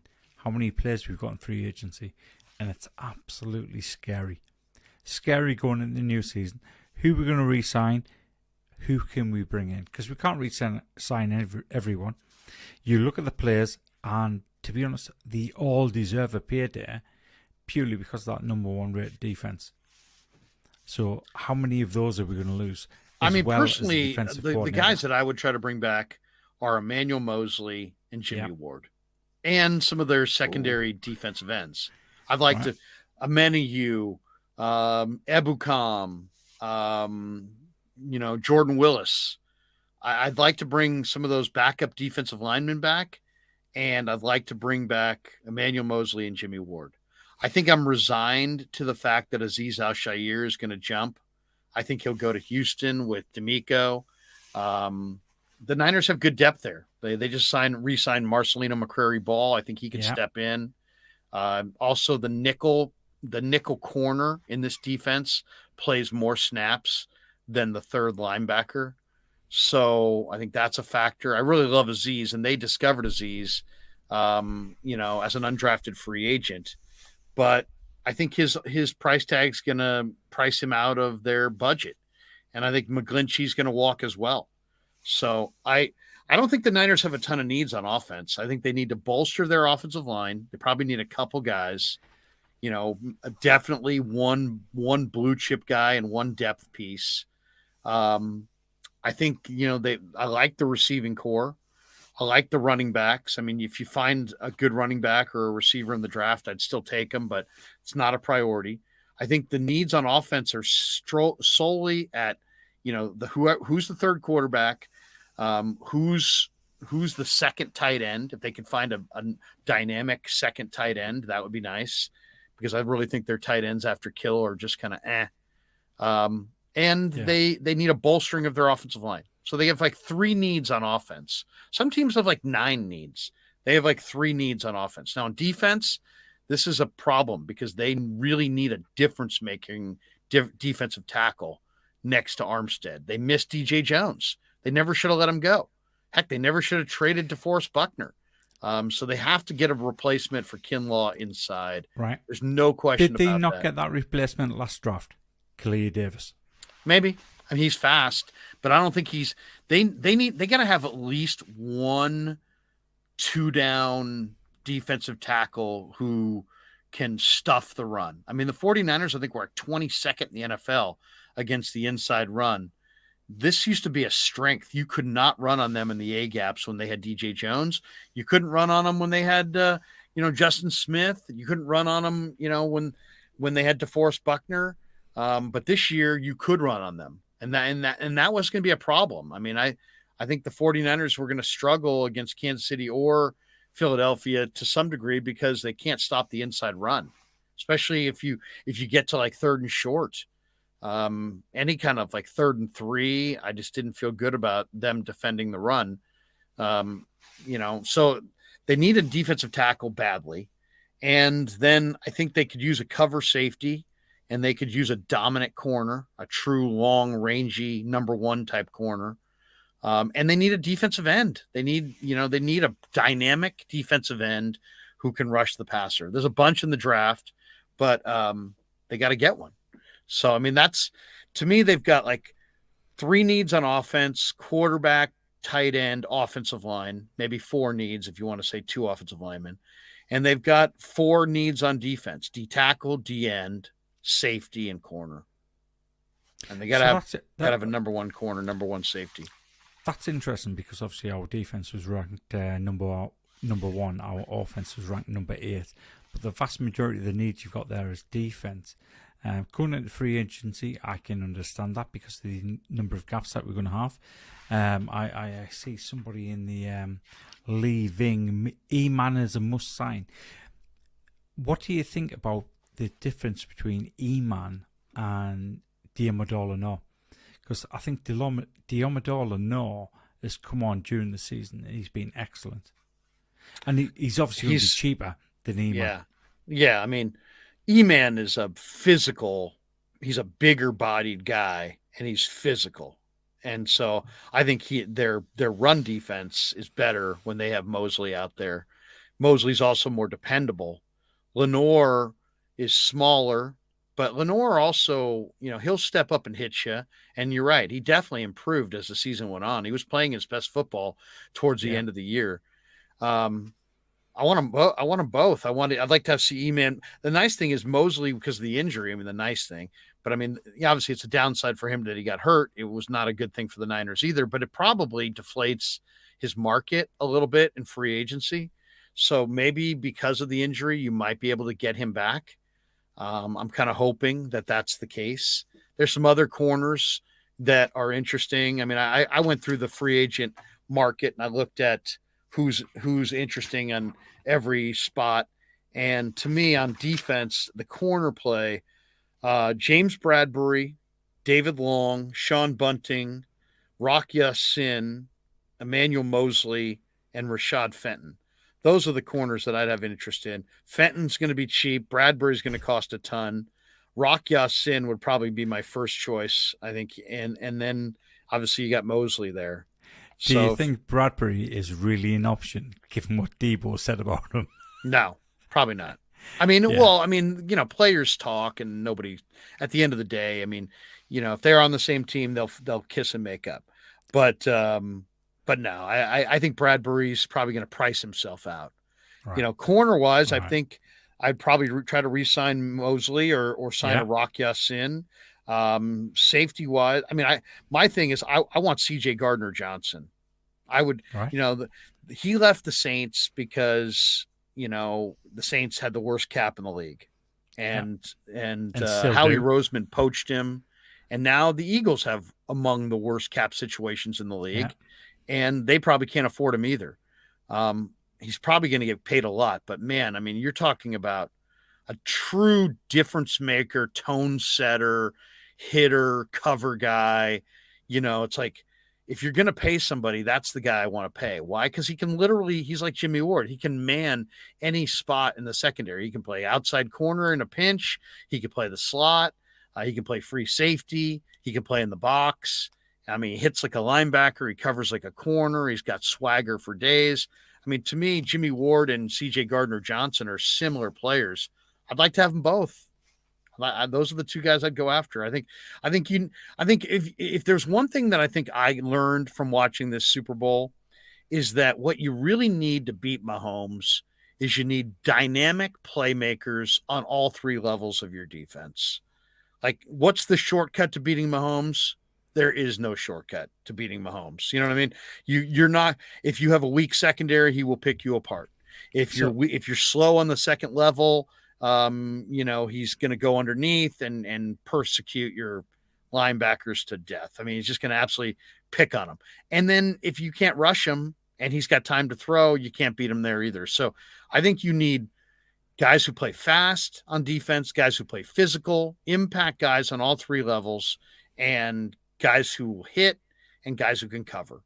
So, I mean, there really is no shortcut. You just need big-time defensive talent to beat Mahomes, and you need it on all three levels. Yeah, I mean, think about it. The only time Mahomes lost the Super Bowl was when he had both of his tackles out, and he went up against Tampa Bay. But what did Tampa have that the Niners also have? Unbelievable speed at linebacker. And that's what Tampa had with Devin White and Levante David. And the Niners had that as well. So, well, I mean, to be fair, I could be that bit of 49er fans that said that the Chiefs also had the referees on their side in 2019. But I know what you're talking about. Pat Mahomes is an absolute talent. But I think did you see the George Kittle interview on PFT in the run-up to the Super Bowl where he turned around and said, you stop that connection between Mahomes and Kelsey? Yeah, and then he that's how basically you win the said, game. Yeah. He said, if it was up to me, I'd play bracket coverage on Kelsey and just dare them to go anywhere else. Outside. Yeah. But I isn't think it he had a amazing point. how Kelsey still freed himself up? I mean, right from the start, he's an incredible route runner. To be fair, they never double covered him No, they didn't. in the whole game. They never double covered him. So I mean, it goes without saying that he's going to get the yards. I just want to pick up on a point. I'm just trying to find it there on the chat. Somebody said something that I wanted to pick up on. Give me a second. Right, Francisco Lopez cannot expect Mosley to be 100% coming back from an ACL. So when he had that ACL, I think it was recorded as being one of the easiest ACL injuries to recover from. It wasn't a complete tear; it was a partial tear.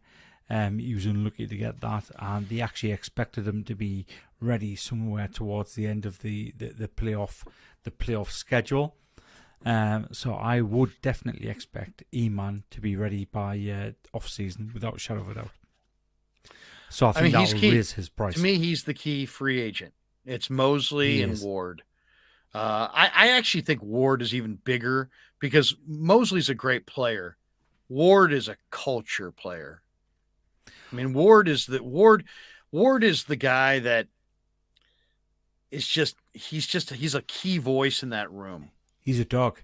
He said it himself. Dog. He's a dog. He's a dog. He is. So you probably don't listen to our podcast. So the 49 Faithful UK show, there's 4 of us on there. There's 4 hosts. And I'm not going to call them out, but there's one of them hates Jimmy Ward. He hates Jimmy Ward. And me, why?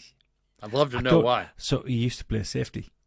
The guy that who hosts used to play safety. And me, I've always liked Jimmy Ward. I always thought he'd been solid. I think he's a leader on the team. I think he brings a lot of talent, a lot of value to the team. Just actually being there. It's a little bit like Richard Sherman. Richard Sherman came to us and he'd lost that step. But his leadership, the value to the team, him actually being in that huddle, you can't get away from that. And I think Jimmy Ward's the same. He had a few 3-4 seasons at the start of his career where we played him out of position. We played him in the nickel, which he was never ever a nickel. I knew he did play that in college, but he struggled at the NFL level. Once he went to safety, he played a lot better. He had a lot of injuries the first 2-3 seasons. He's been healthy, though, recently. He has. That's right. He's been healthy. And when he's played safety, I think he's played solid. So... Played 16 games this year. Yeah. I don't think he played was 12 a year every year since 2019. I mean, it's... Yeah. He's just... I think there's a reason the coaches love him. There's a reason... Yeah. I mean, this guy's... He's a violent player. I mean, he's the guy that knocked out Tony Pollard in the Dallas game. People forget that. Yeah. He's just a difference maker. And, some guys play for love of the game. Some guys play for money. Some guys play for the violence. He's like one of the guys that plays for the violence. I mean, and you need players like that on defense. You need guys who show up to mess people up. And that's what he's there for. It's not just about the dollars and it's not about the glory. It's about, he likes to hit. He likes to be physical. So I wouldn't exactly say he's there for the violence. So I'd put him somewhere in between like a Dante Hittner. Dante Hittner. That's his Whitner, yeah. A Dante Whitner and Antoine Bethea. He's somewhere in between there. He's a better cover guy than those guys, I thought. Yeah. I think. Whitner used to always throw the flag. Bethea Pierre Thomas, was absolutely excellent, but every now and again he just didn't put down that heat in fear of getting the flag. Where I think Jimmy Ward's smack bang in the middle of those. He doesn't quite draw as many flags, but he is willing to put down the heat if he needs to put down the heat. I did an interview with him, Lee, earlier this year, and as he's talking about hitting, I asked him about his propensity to be a hitter, and he said, "Hey, man, if you hit a guy in his ribs or if you hit a guy in his patella," and as he says it, he's kind of starting to smile. He's like, the soul out of it. He's like, if you hit a guy in his ribs or in his patella, he doesn't move quite as well. And he had this little Cheshire cat grin. And I was like, damn, man, this is a defensive mentality. I love Jimmy Ward. I think he's a culture player. I got to find a way to bring him back. This one's interesting. MF says thoughts on Ambry Thomas. If I asked you who's the 49er player most likely to be traded, or if I was throwing that out as a topic and it came back around to me, I would probably say Ambry Thomas. I think Ambry Thomas, for whatever reason, has the requisite ability to play, but it hasn't really happened for him. And I could see somebody knocking on their door saying, we'll take that guy. I don't think he's going to get you anything great, but I could see them getting a day 3 pick for Ambry Thomas. Right, for whatever reason, it's not worked out here. I'm not going to lie. If it's between Ambry Thomas and Samuel Womack, I want Ambry Thomas gone. You want Ambry Thomas gone? You know exactly why. I want Sammy Womack on that field. You're a Womack guy. You are Womack. I am. You Womack. Announced it. I am exactly. I am Womack. I want Womack to be the nickel corner next season. He's a good player, by the way. He's a good player. Yeah. Very good player. Yeah, Noodles, completely agree. I think next year, Sammy Womack will be our nickel player. I made a... So this is going to sound ridiculous now the season's finished, but I made a bold prediction. Sammy Womack was going to beat the interception record for a rookie. Believe it or not, that interception record is 15 interceptions, and it was by a guy called Lane Johnson. Night Train Lane.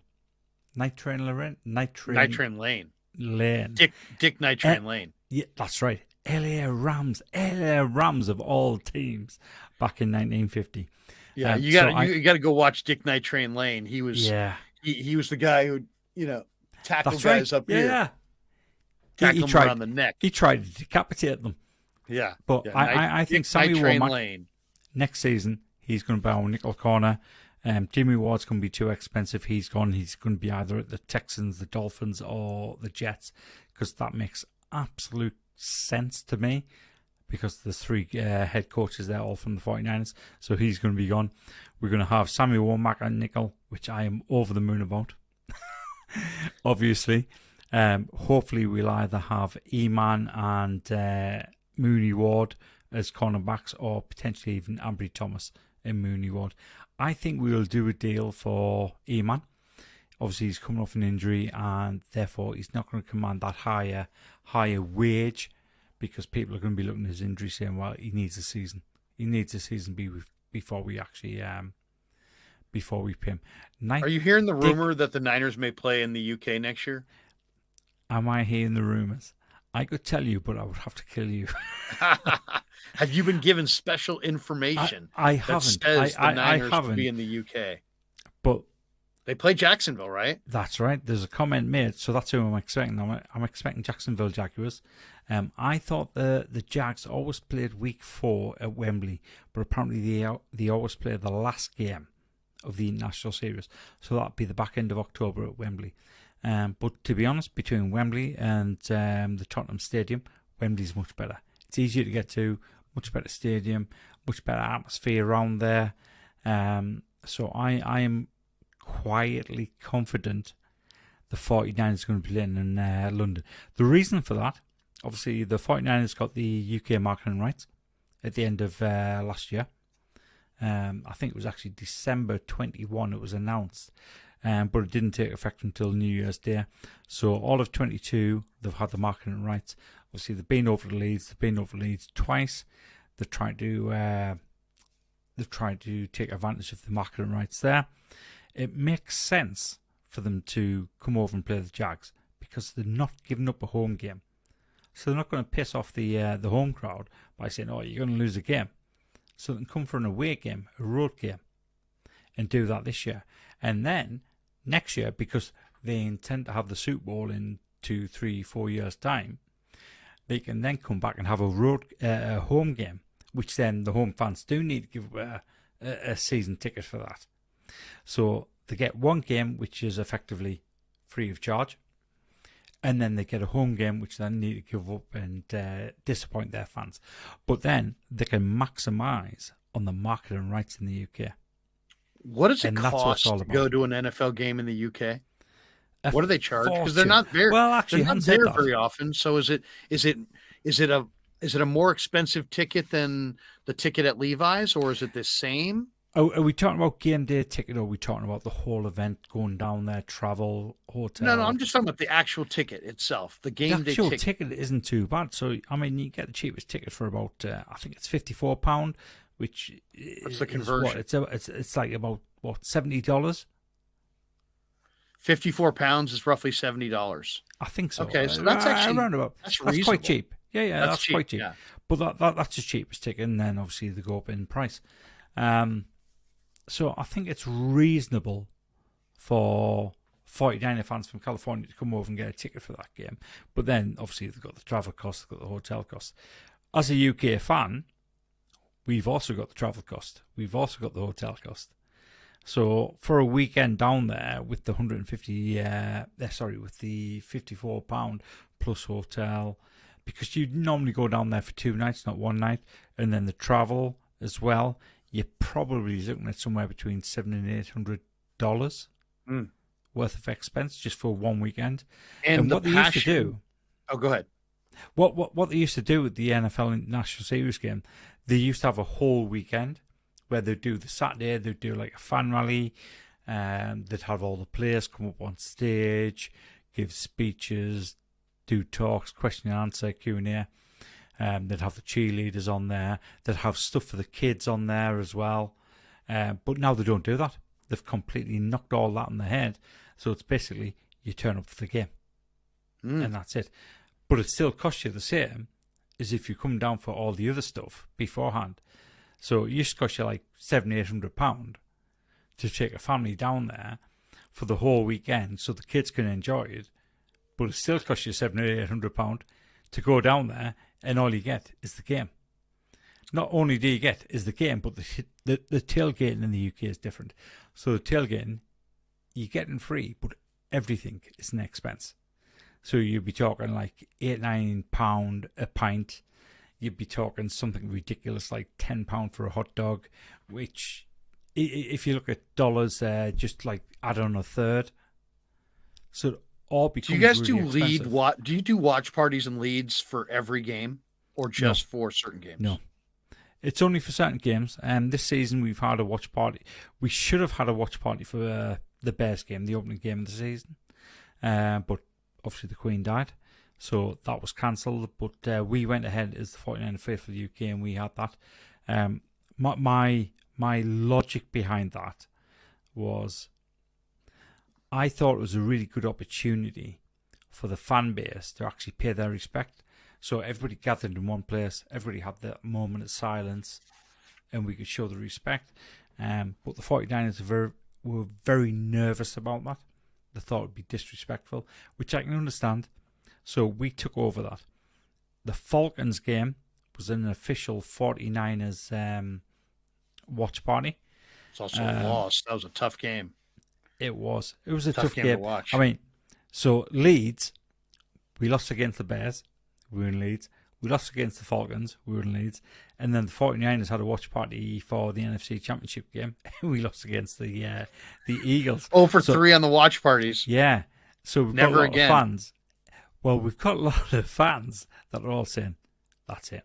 Never ever. Would you say the 49ers are what NFL team has the most fans in the UK, if you had to say? I think it's probably the Patriots. Really? Because of their recent success. Yeah, exactly. Because of the expansion of the NFL in the UK, Sky Sports, the success of the Patriots probably have the biggest fan base.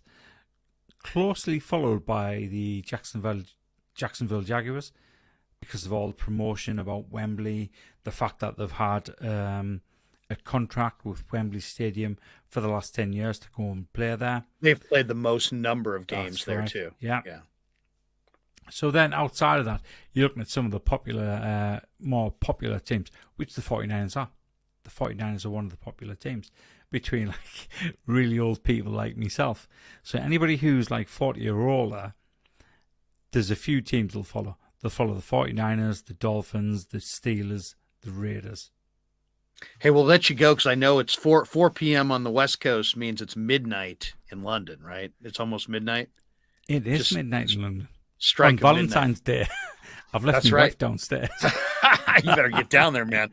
This might be your last live stream. No, but I was going to say, as far as the Eagles fans are classless, Horrible. tasteless, disgusting, vile human beings. Is there a fan base in the Premiership that would be the equivalent of Eagles fans? Oh, Where you're yeah, just without like, a shadow oh, of a doubt. Without a shadow of a doubt. What's the most unruly fan in the Premiership? Newcastle fans. Newcastle fans. Why? What do they do? Sorry, they're not. So I'm a Sunderland fan, and my main rival's Newcastle. To be honest, they're not that bad. If you were to take a really What's the most hostile fan base? Hostile. Yeah, Hostile. where they're just vile. They're doing all kinds of crap. Oh. Is there one that stands out? That's a difficult one to in the Premiership. That's a difficult one to answer.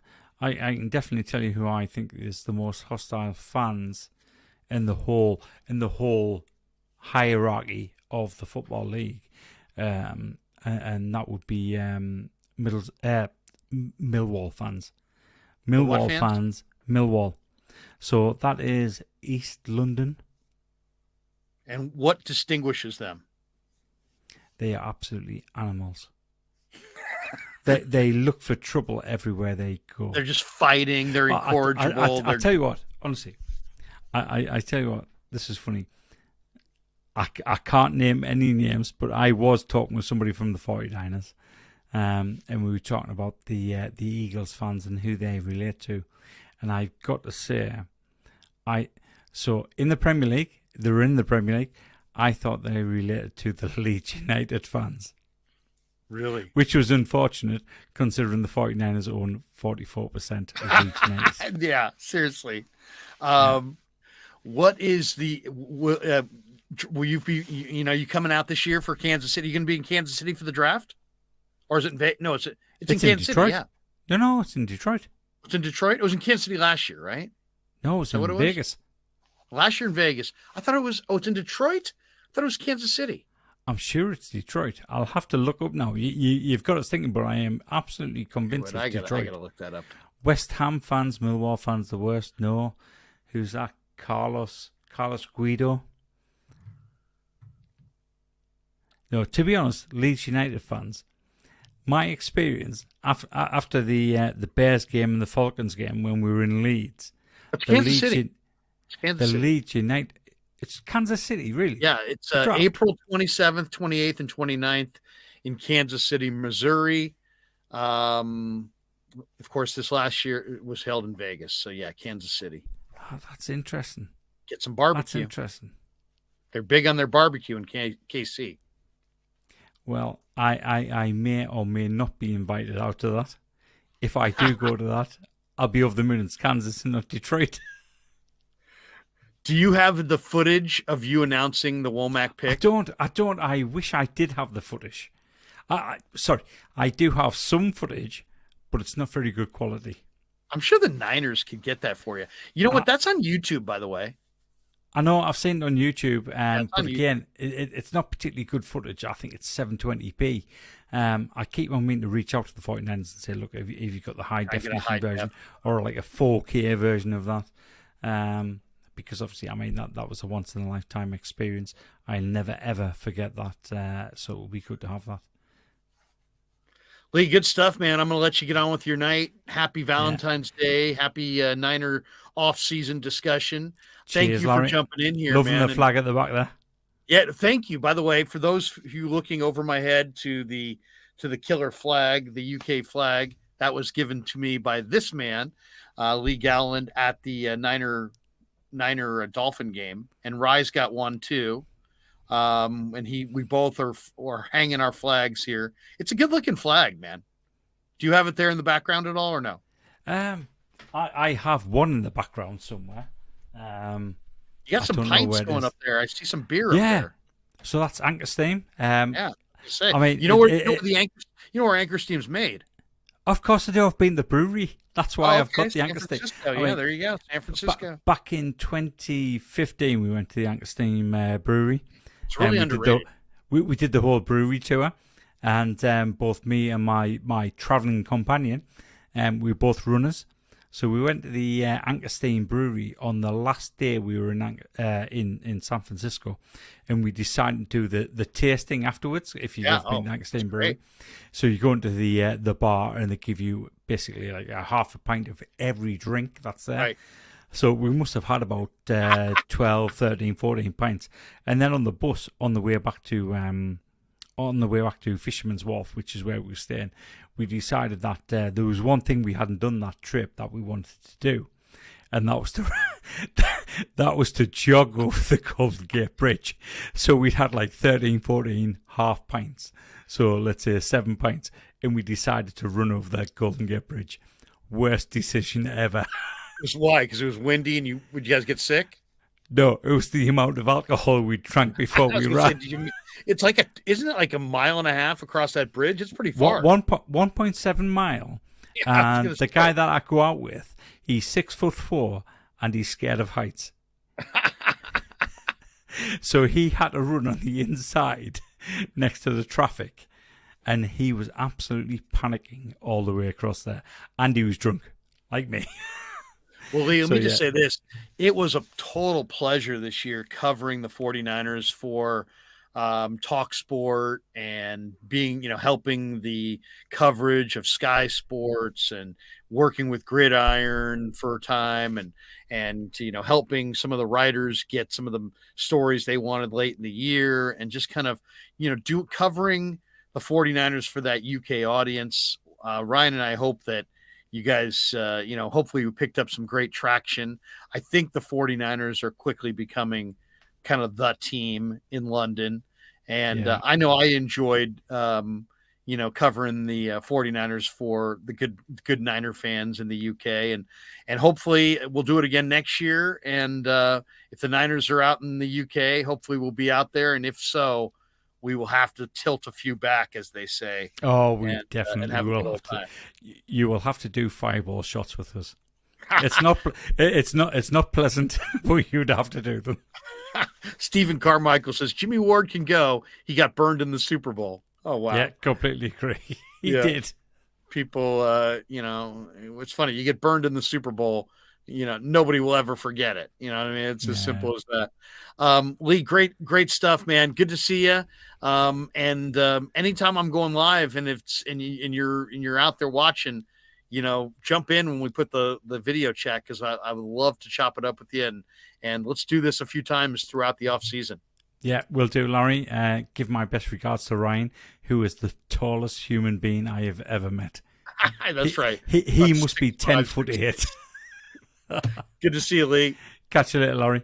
Yeah, never met a man I've been scared of. Careful, you gon' get exactly what you asked for. Careful, whatever you bring me getting handled. I answer to no one, I don't need to hassle. Yeah.